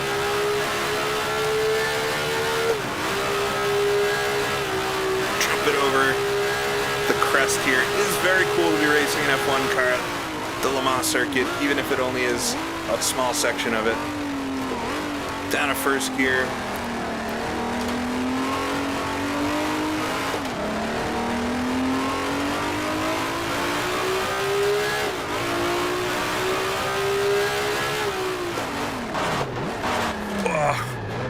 Missed my gear there somehow. Try to keep it off. I don't think I would have damaged the car. A few guys come on by. How's that? I don't know what's going on with the missing of the gears.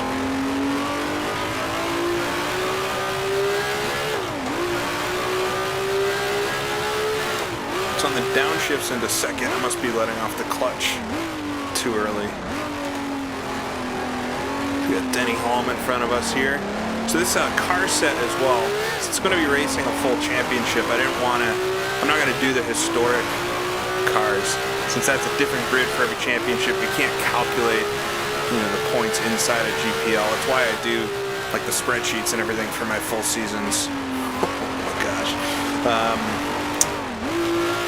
So for this, I've got a generic car set, which is in theme of the original Grand Prix Legends set of cars, but they've all been edited a little bit to bring them closer to real life. So it's a semi-fictional full grid of cars that we've got at every Grand Prix. Same drivers, so it'll be a continuous championship. Nobody was going to miss any races. We'll save the ultra historic stuff for the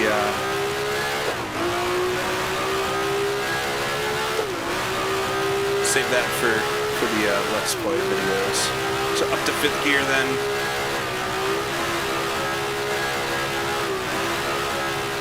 Over the top of the crest. Can't get it into second gear for some reason. I'll use first instead. Got to figure out my shifting. Hope it's not something with the shifter overall, but probably more the person operating it.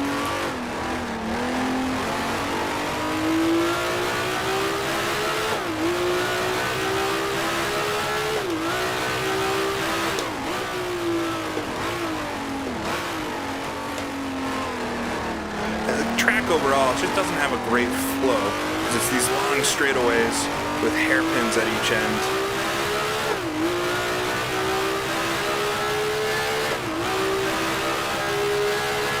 We got a yellow flag ahead, which could only mean one thing. Whoa, big accident there. I think that was a Lotus as well.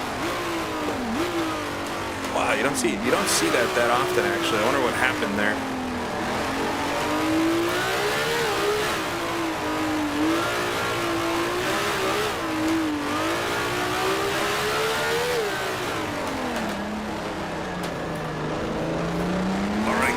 Front straightaway then. Try one more lap here.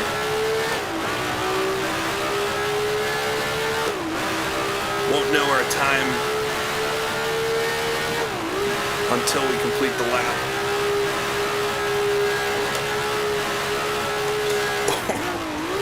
Right up against the wall. Able to get all the gears that time without any issue. Yeah, I mean, there's a program which allows you to use an H pattern shifter for GPL. since that was not something that really existed when this first came out. One of the features is to turn on, the necessity to use a clutch. So I have that on, which is, by default GPL you won't actually have that issue where you could miss a gear. I think it adds a little bit of realism, even if it's more difficult, it makes me look bad at the same time. So we're not quick, for sure. I mean, I don't have qualifying fuel. I'm not going to worry too much about that, but I do got a Cooper right on my tail. And Rint is a pretty quick guy, but does not bode well. If I'm this far off.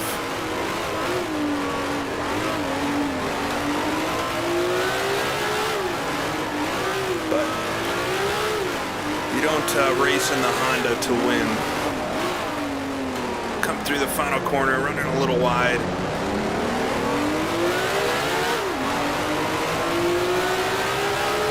Oh, it was P17 last time. Alright, so I'm going to pull her off here. See where things are at.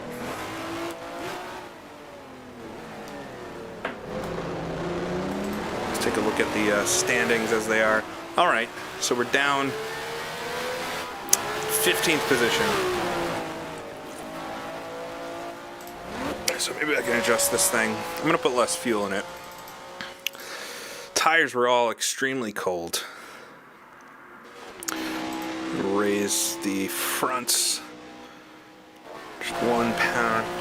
But I'm going to get more aggressive. 85-30 is like as conservative as you could be with the ramps. And so I don't want to go to something drastic, but if I could try a 60-60, let's see how that reacts with this car. Oh yeah, let's check out who crashed. I think it was Jim Clark, honestly. See if we can see the crash real quick. Oh, it wasn't Clark. Ooh, Gurney stopped. See if we can fly through these real quick and find... Well, it could have been, so it was a little while ago.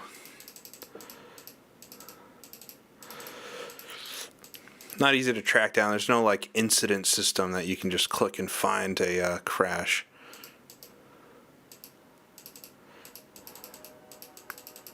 Maybe it was Graham Hill. Yeah, there he is. Let's see what happened to poor old Mr. Hill.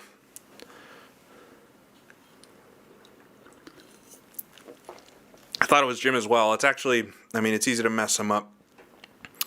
Because they drive pretty much the same looking car. Oh boy, that was a big one. Old Graham.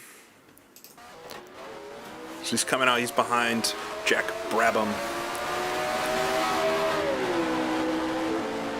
Oh, and he just drove off the circuit and hit a tree. My God. Well, that'll do it to you, buddy. Let's take a quick ride on board with him through that. I mean, I guess he got pushed wide a little bit, but it seemed a little voluntary, which is concerning to me.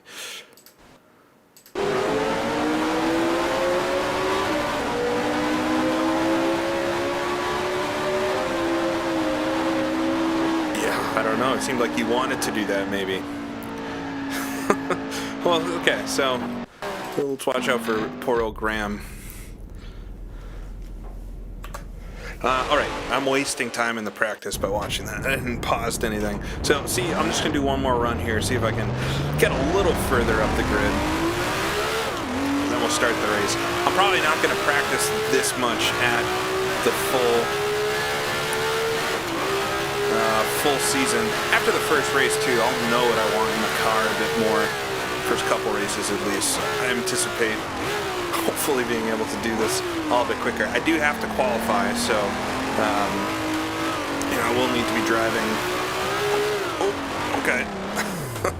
I hit the tree there. I pulled a Graham. Jump back in.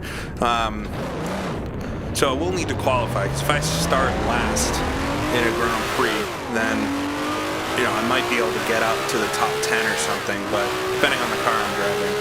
But not going to be scoring points very often. So gotta start in front of the slow cars. It's also a lot more dangerous, which is true in real life too. It's a lot more dangerous starting out back. Oh, the car definitely feels more alive with the ramp change. At least I know I'm faster than one guy, and that guy is Guy Ligier. He's so slow in his Brabham. I think it's a BT19. Let me by, buddy. Drove literally around a moving chicane, that one. I think he was one of those guys that loved racing, was maybe not cut out to be a driver.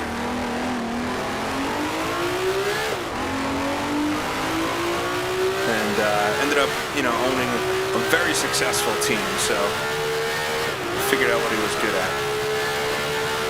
Successful for a while. I think the younger folk like myself will remember Ligier as not being a very good team, but in the 70s, for a while there, they were quite the force. Late 70s, early 80s. Alright, so we'll swing it through the S's.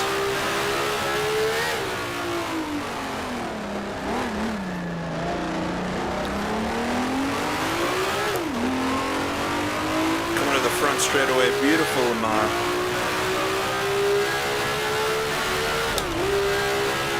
Love the French blue skies.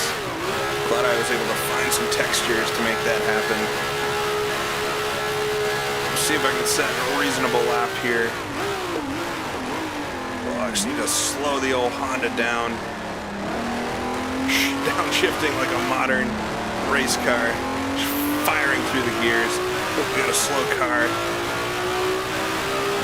in front there. All kinds of problems in practice. I don't remember from my other practicing I've done for this. I don't remember the practice as being this hectic. Cars crashing, slow cars. Could be an interesting Grand Prix.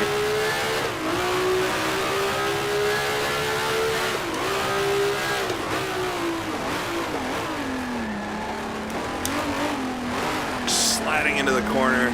Like we know what we're doing. Catching up to Joe Sifford here, so I think we'll be competitive with some of the cars, but I would not be anticipating a podium here. If you're thinking I might win, you will most likely be sorely disappointed. Just throw it through the corner there. Using that full rev range of the Honda. She's a good sounding car, powerful engine. Oh no, and hitting those tires. See if I can spin her around. If the suspension's not messed up, we'll do another lap, but that'll sometimes ruin the car. Yeah, that's the reason why they don't use those tires anymore. Alright, do it one more time here. Sifford's pulling into the pits anyway, so I'm P15, 14 minutes to go. Gotta see if that pit board's actually on the screen. I'll have to move it a bit.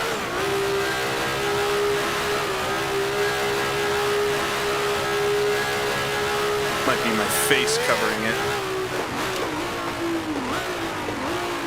Down the gears all the way to first. Oh no, nipping the tires again.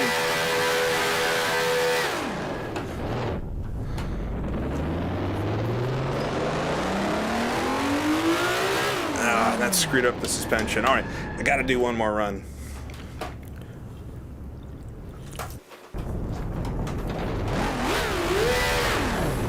So, Range Rover, this, not trying to be stingy with things, but I built this graphic update myself out of,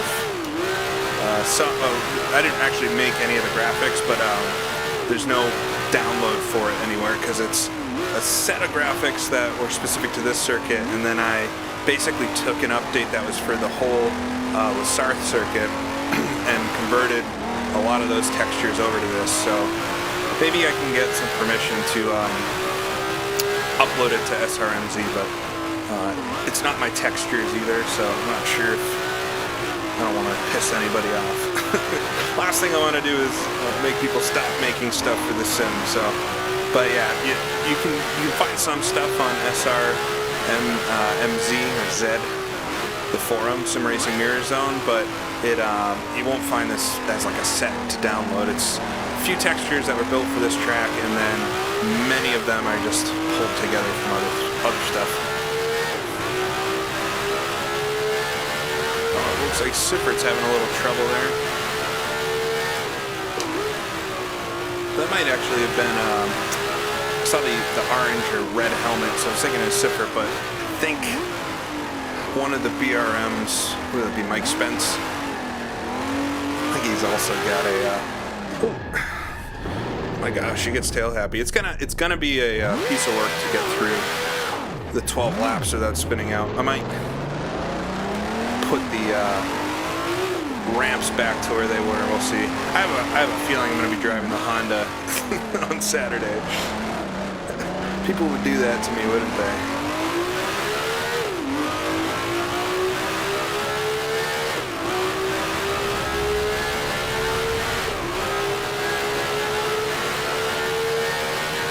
Give me like a Ferrari or a Cooper even. I'll even take the Cooper over the Honda. I think I can be a little more competitive in that. Oh, a little bit of air there. Rifle down the gears towards turn 1. Alright, I just need to put together a solid lap. I think I'm quicker than 15th.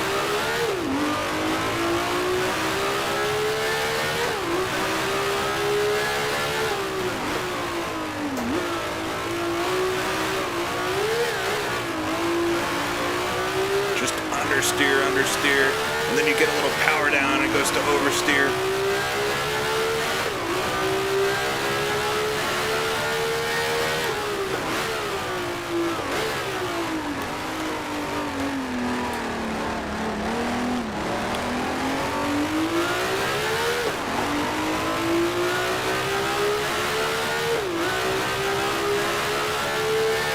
Up the gears then, up to 4th.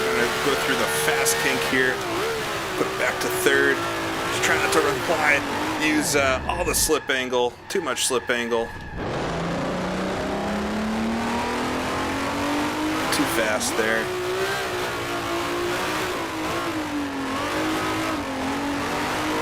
Well, figuring out the limits of the old Honda, but not boding well for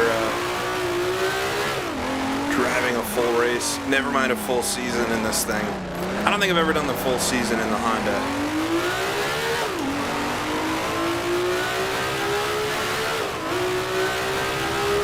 Oh, looks like stream is doing something weird again. Hopefully it resolves itself.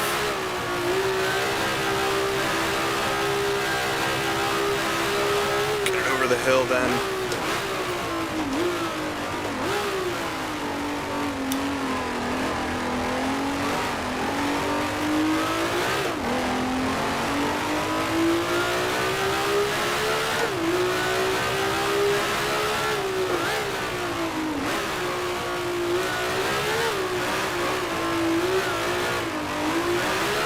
It's just crazy how the car can go from complete understeer to complete oversteer.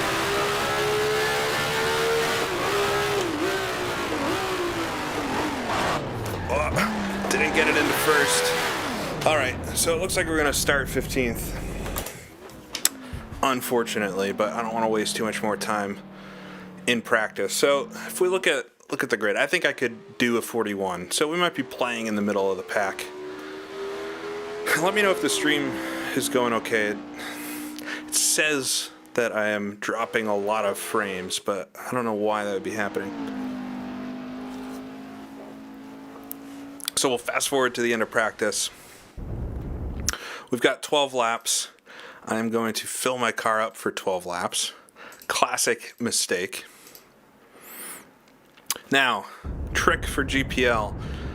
When you finish a qualifying, typically you gotta exit, save your results, and then come back in. It's a weird bug that happens like half of the time, that the grid will get messed up and the results will be all weird. Cars will be lapped down for no reason. So basically reset everything. It's our same qualifying, but it's a new session.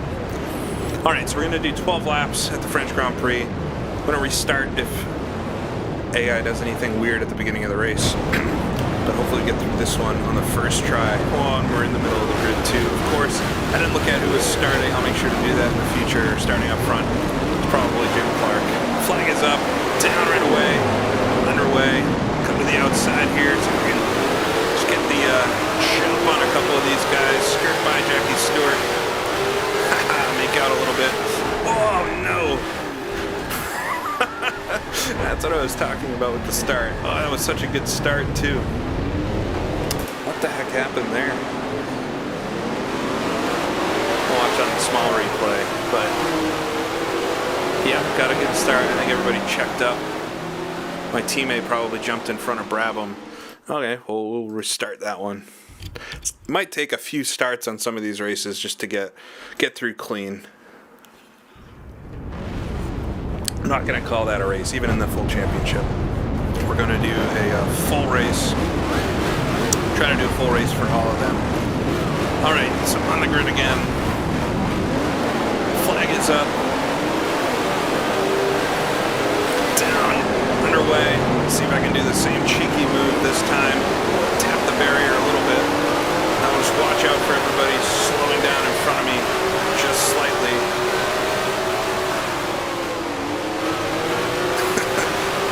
Sensitive on the brakes. I didn't get as good of a jump this time. Shows you how different every single race is. We'll come over the top of the crest, protect the inside line. Maybe I can sneak it up the inside of Stewart here. If he'll give it to me, I'll take it for sure. Oh, he's right on me.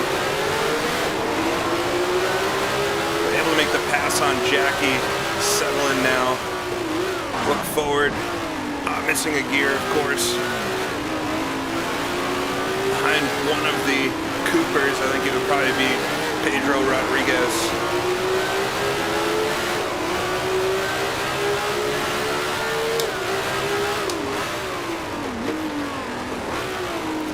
Down to first gear then. Got Rodriguez with Gurney in front of him, I believe. Oh, just nipping it into the dirt.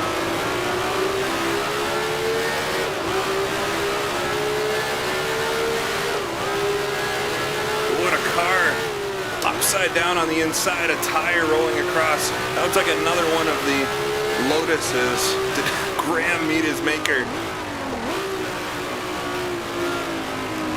Well, if they all take themselves out, then I might default myself this one here in the old Honda.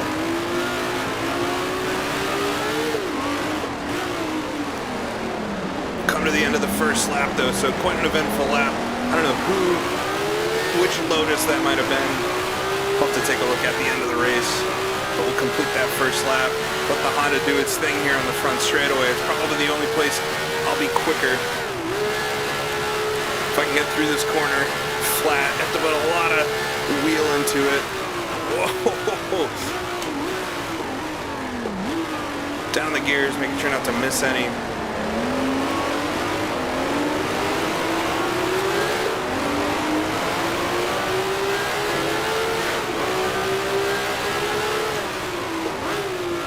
Down to second, down to first.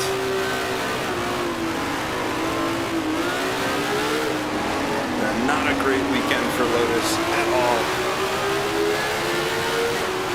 So it seems like I gotta mostly survive through this part of the track and just be close for the straightaways. Second again. I got a big problem getting into second gear. Still yellow flags out. It'll take a couple laps for this to be picked up. Naturally.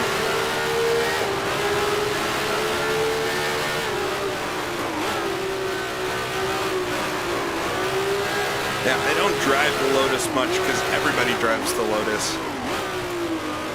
And to me, it's actually not the most fun car. There's a lot of angle in. Not that this is the most fun car either, but the Lotus is a twitchy machine in Grand Prix Legends.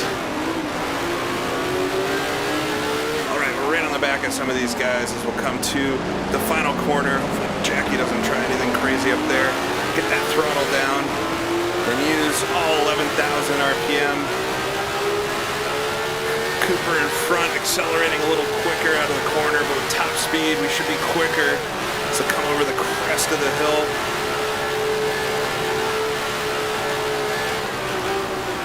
Car gets very light there. Oh, and he's gonna use the inside line. Thought about maybe just sliding it up in there, but not gonna happen this time. Oh, hitting some invisible wall there. Thought I was gonna be okay in the grass. The sand just rips the car off the circuit if you hit it. I think I got away with that one. Second gear through here is not as nice. Jackie Stewart pissed off that I got by on the first lap. I'm sure at this point. This group in front of me fighting quite a bit will help me out with Rodriguez, Gurney. I think my teammate Surtees would be up there. Oh, Stewart running all over the place behind me, trying to get by.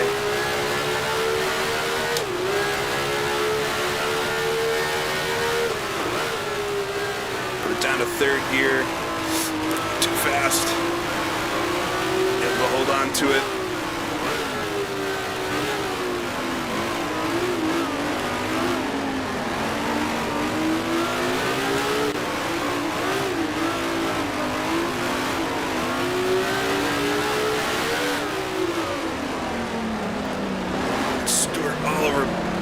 Hopefully I can pull out a little bit here. Uncomfortable racing when you have a car right up your gearbox. So 9 laps to go. I don't think you'll be able to see the pit board now, but I'll fix that for Saturday.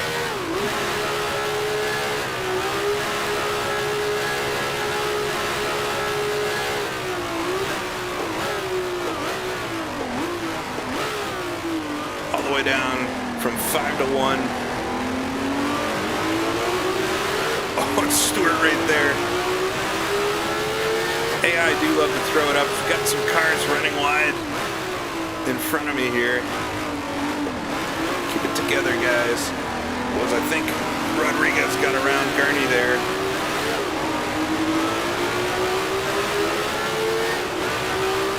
A P9 though, that was a great start. I guess we had one, potentially more than one car crash out in front of me, but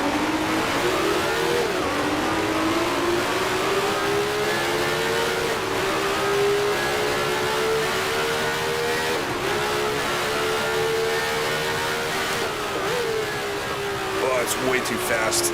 Try not to hit anything. Playing chicken with the trees. Okay, I gotta figure out that corner. Jackie was able to get by though, so I'm down to 10th, I think. So now I got a Ferrari behind me. Probably Scarfiotti or Mike Parks, maybe. I think I've got 4 Ferraris in this car set, so they're always around you. And I feel like I could pass a couple of these guys in front if I can keep the car pointed in the right direction.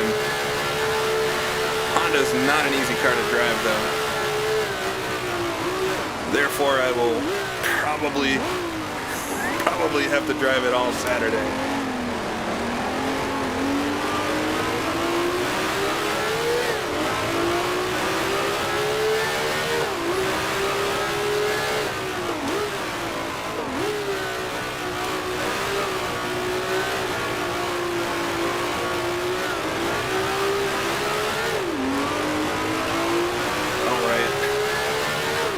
Tiptoe the car through here. I'm going to lose a little time through this part of the circuit, but it's just this car is not as quick through slow stuff. So one race that will be probably the worst thing in the world would be doing this around Monaco. And yeah, I mean, of course I've got a favorite car I'd want to drive on Saturday, but I don't want to sway the vote at all. Honestly, I would be happy with probably about half of them. And any of them, even if it is the Honda, it'll still be fun to do. Just won't win the championship. I think it'd be fun to be competitive. Alright, everybody's packed up here. There might be one of the laps cars ahead. I can see a red. Red car up there. It'd be a Ferrari though, so.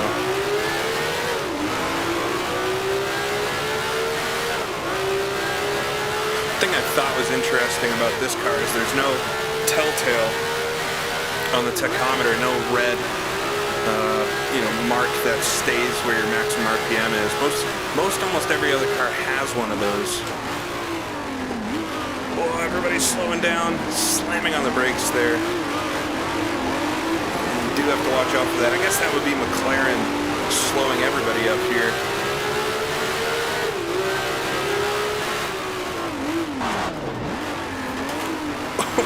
Barely catching that one. Oh my God, these missed gears. I'll figure out what's going on there before Saturday for sure.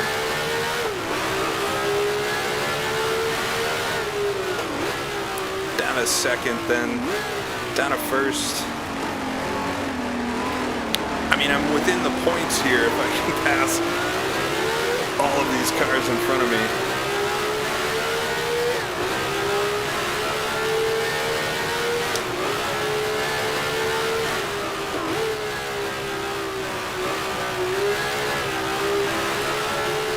Balance the car. Jackie a little slow in front. Ooh, a car running into the sand. This gurney trying to get around him. American v American. Oh, and he ran even wide again. So picking up one spot, I'll take it. It's a mistake from somebody else, but I'll take that. Oh, and I got a Cooper behind me now. Looks like Rint might have caught up. 6 laps to go. I think a P9 again. So we're just at halfway, let's put it that way. Some major skid marks going into the first corner there. I'll point that again on the next lap. Not sure what might have happened there. So snuggle up behind our teammate here. No funny business now.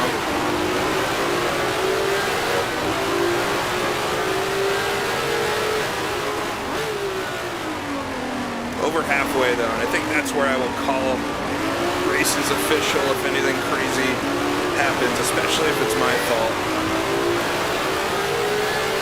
But I really do want to try to finish everything side by side with Surtees here. Down a first gear. I don't know why I'm pronouncing it Surtees, but feels right. Oh, able to get around him though on the outside. He gave it to me.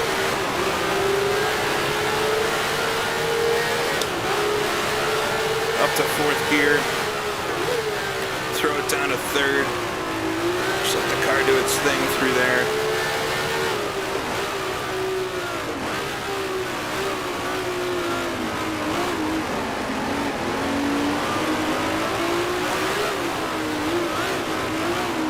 So we've got Jackie Stewart, I think Denny Holm in front of him, Pedro Rodriguez, and Mr. Bruce McLaren.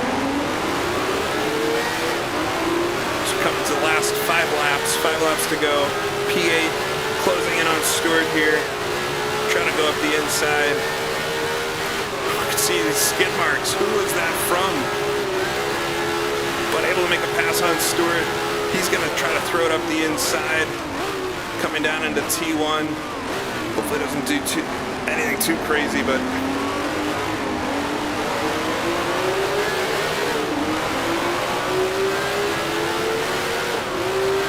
we know if Honda had team orders, who would be the number 1 here?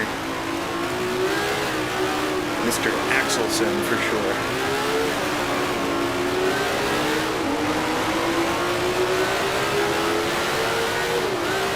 All right. So, able to get up to P8. Be pretty miraculous to get some points. Just got these two fighting in front. I have a feeling if Holm gets in front of McLaren, Holm is going to be gone. You can see Rodriguez got in front of him, and he is half a straightaway ahead already.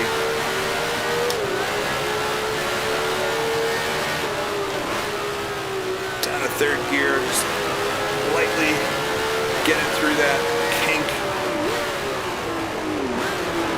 Down to 1st gear.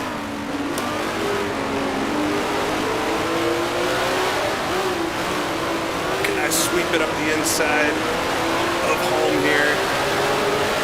He's going to have the advantage in the last corner. See if we can outbrake him. Oh, I tapped the back of McLaren. We're all bundled up in a little pack. Didn't think anybody was on the inside. I'll take the major inside line. Have to let off a little bit. I think I'm side by side with McLaren. I don't know how that happened. Where did home go? He back out of it. Oh, he's right behind me.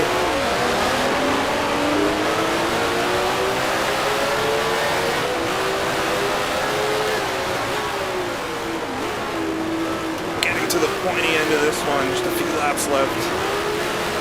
Oh, a little bit of on throttle oversteer there. Able to catch it.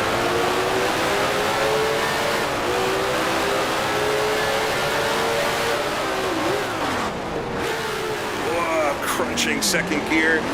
Get third gear, slow me down. First gear, slow me down enough. Yeah, able to catch it somehow. Whew, man, hectic start of this lap. Want things to calm down a little bit.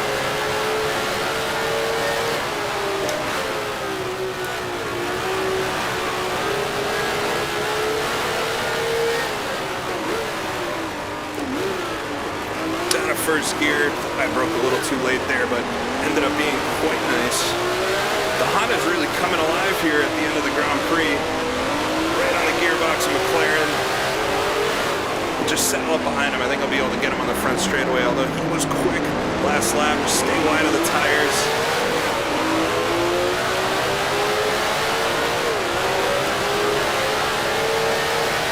All right, come across the line. Laps to go, taking it by McLaren. He said, no thank you, not doing that again. All right, we'll set our eyes forward.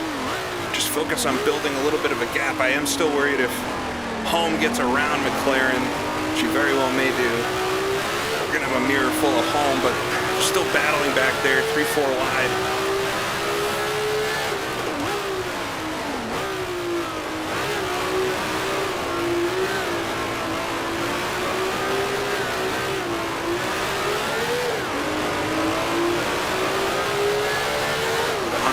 Oversteer.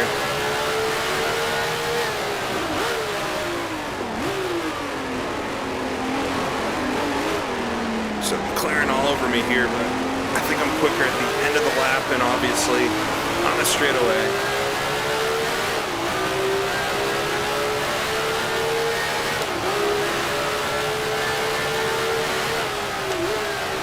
Down to third gear.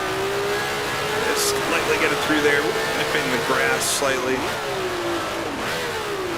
Driving, probably notice, much more conservatively. I don't think I'm going to catch anybody else in front of me, so I just need to keep the car on the road here for the last couple laps. Let's see the pit board this time. Lost track how many laps I have left. It was quite the battle to get through that whole train of cars. Come to the line though, 2 laps to go. I think I'm P5. So from 15th to P5 is not nothing to be upset about, but not done yet. So need to concentrate here for the last couple laps.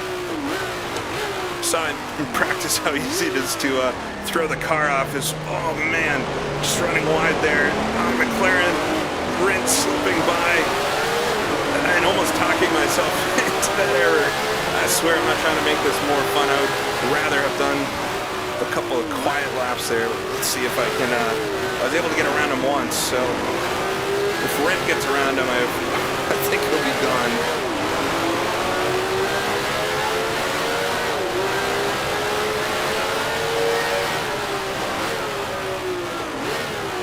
Down to first gear. God, I'm kicking myself for that. That's how it goes, though. It's not over till it's actually over.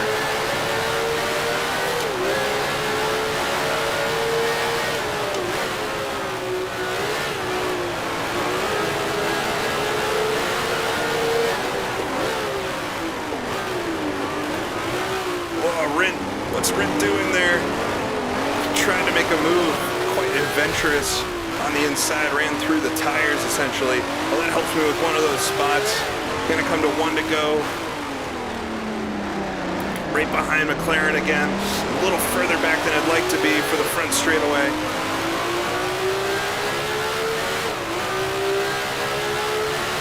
But 1 lap left. Up to 5th gear.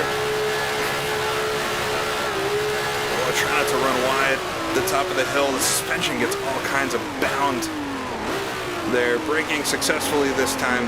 I cannot believe on the last lap I ran it wide there.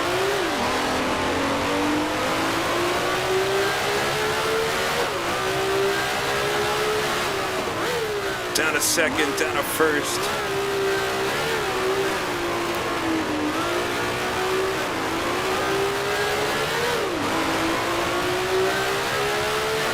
Nobody behind me now, so I'm not sure if everybody got collected up in anything.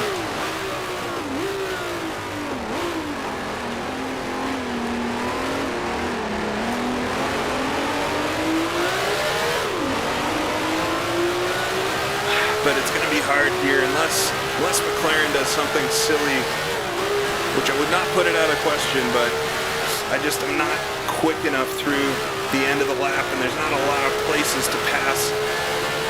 Barring this corner, but not close enough this time to do anything. Oh, as I'm spinning wide, I'll try to get it into the sand here. Back on the circuit, trying to protect the position from home. Oh, the car's all kinds of messed up from that too. Just 1 more corner to protect it. Just try to get it out of this corner. The accelerator, I should have enough power still. Oh man, to come to the line and just finish that race.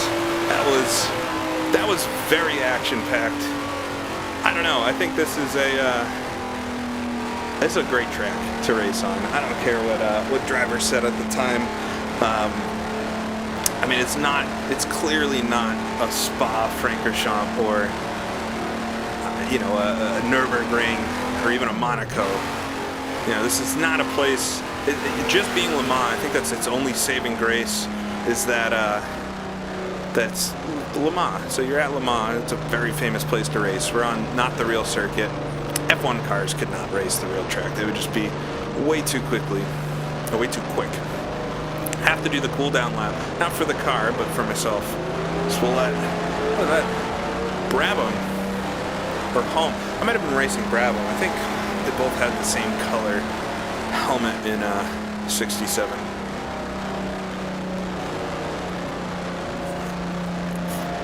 Have a little bit of a victory juice there. But overall, I mean, the Honda is a good car. It's a beautiful car. Sounds beautiful. But it's obviously not the quickest of the lot. I think I was able to eke out a points finish in that, but man, if I get the Honda on Saturday, then it's going to be a long 11 races. I'll tell you that. If they're all like that, you just manhandle this thing around the whole circuit, and there's so much that can go wrong. I nearly threw away the points finish there at the end. I was really trying to push to be right on McLaren there coming to the line.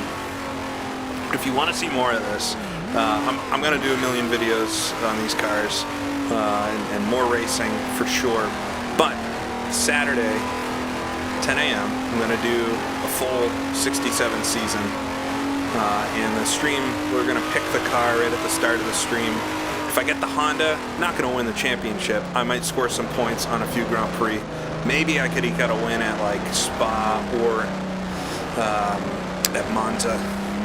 But the Honda's not going to win. If I get the Lotus, I could very well win every single race.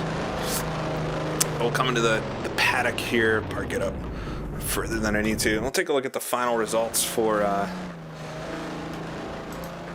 this very fun race. I want to see if I can check out a couple replays, see what happened here. So Denny Holm won. So he was actually behind me at the end there. Why did he do an extra lap? That's so odd. but I finished a minute 20 behind him. That's crazy how much quicker he was. So that just shows, if there weren't some of these retirements, wow, there's a lot of retirements as well. But if there weren't, and they're all accidents, if those didn't happen, I don't think there was any way I would have got the 6th place finish. Yeah, Graham Hill, we'll go back and watch that accident. I want to investigate some of this. But he had a hell of an accident right off the start. The poor guy has crashed, practice crashed during the race. But Denny Hulme won it from Jim Clark, but by 48 seconds. My God, even if I had a Lotus, sometimes they're just good. The thing is, the AI is not just good to race against. I think that clearly shows that the AI is like miles better than any of the new Sims. But if I ran this exact race again, I guarantee you Denny Hulme would not win by 48 seconds, and Clark could win by 1/10 of a second over Dan Gurney, and it changes every race. You'll never have the same race twice, but every race is competitive. It's just so good, and that's why this sim is really amazing. Why people keep coming back. Let's check out Mr. Graham Hill's little whoops off the starting line. I think it was right at the start, so it should be pretty easy to find. Maybe, I guess it was a couple laps in, so I might fast forward to find it so we're not sitting here forever. But let's see if I can find when he was out. There he is. Did he do the same thing? Oh my God, this guy. So he's going to come out of that first bend. He's going to get sent wide by his teammate. Or maybe he just likes driving into the trees. What the hell is up with this guy? And I think this time, instead of just spinning out, I thought he was upside down there when I passed him, but it must have just been the angle. There's my car going by. There goes his tire rolling. What happened there, buddy? That's insane. It's literally the same crash, except he only took off his right front this time and not both wheels. What I want to do now is, I think I've got the camera mod set up. So there's this awesome plugin that was written by, maybe I shut it off. I might have. Let me see. Oh, no, I got it. Awesome plugin that was written by Lee over at the Sim Racing Mirror Zone that lets you move the pit camera in sim. This is how I get my intros to videos too. You can just let it glide. Provides a very nice scenic setting for just opening a video, but also lets you go investigate stuff. And I am very curious what happened in turn 1 that led to the skid marks being there, because that seems like a major place to have an incident.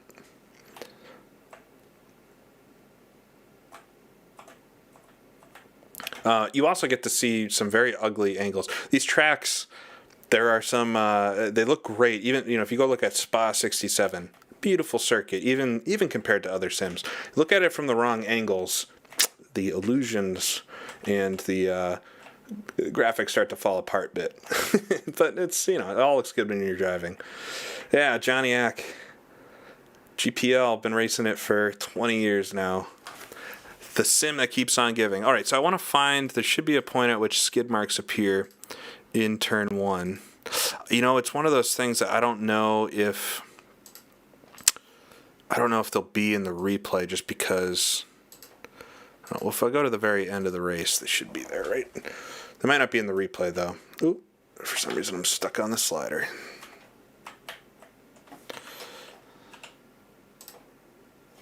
There we go. It's odd, a little odd how the camera works. I don't know how he did it. It's amazing stuff, though.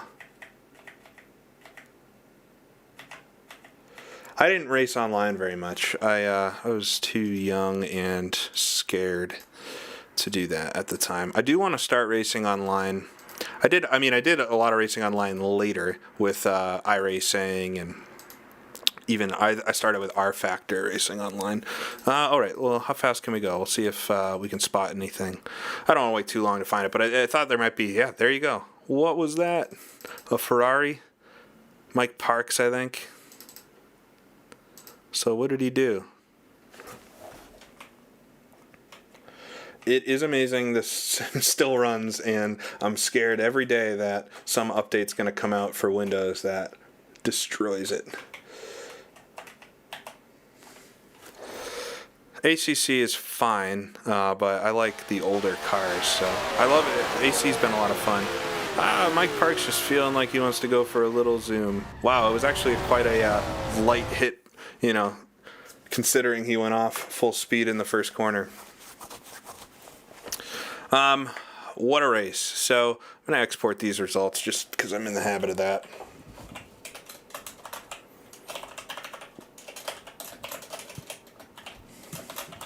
But good stuff, and if you want more of that,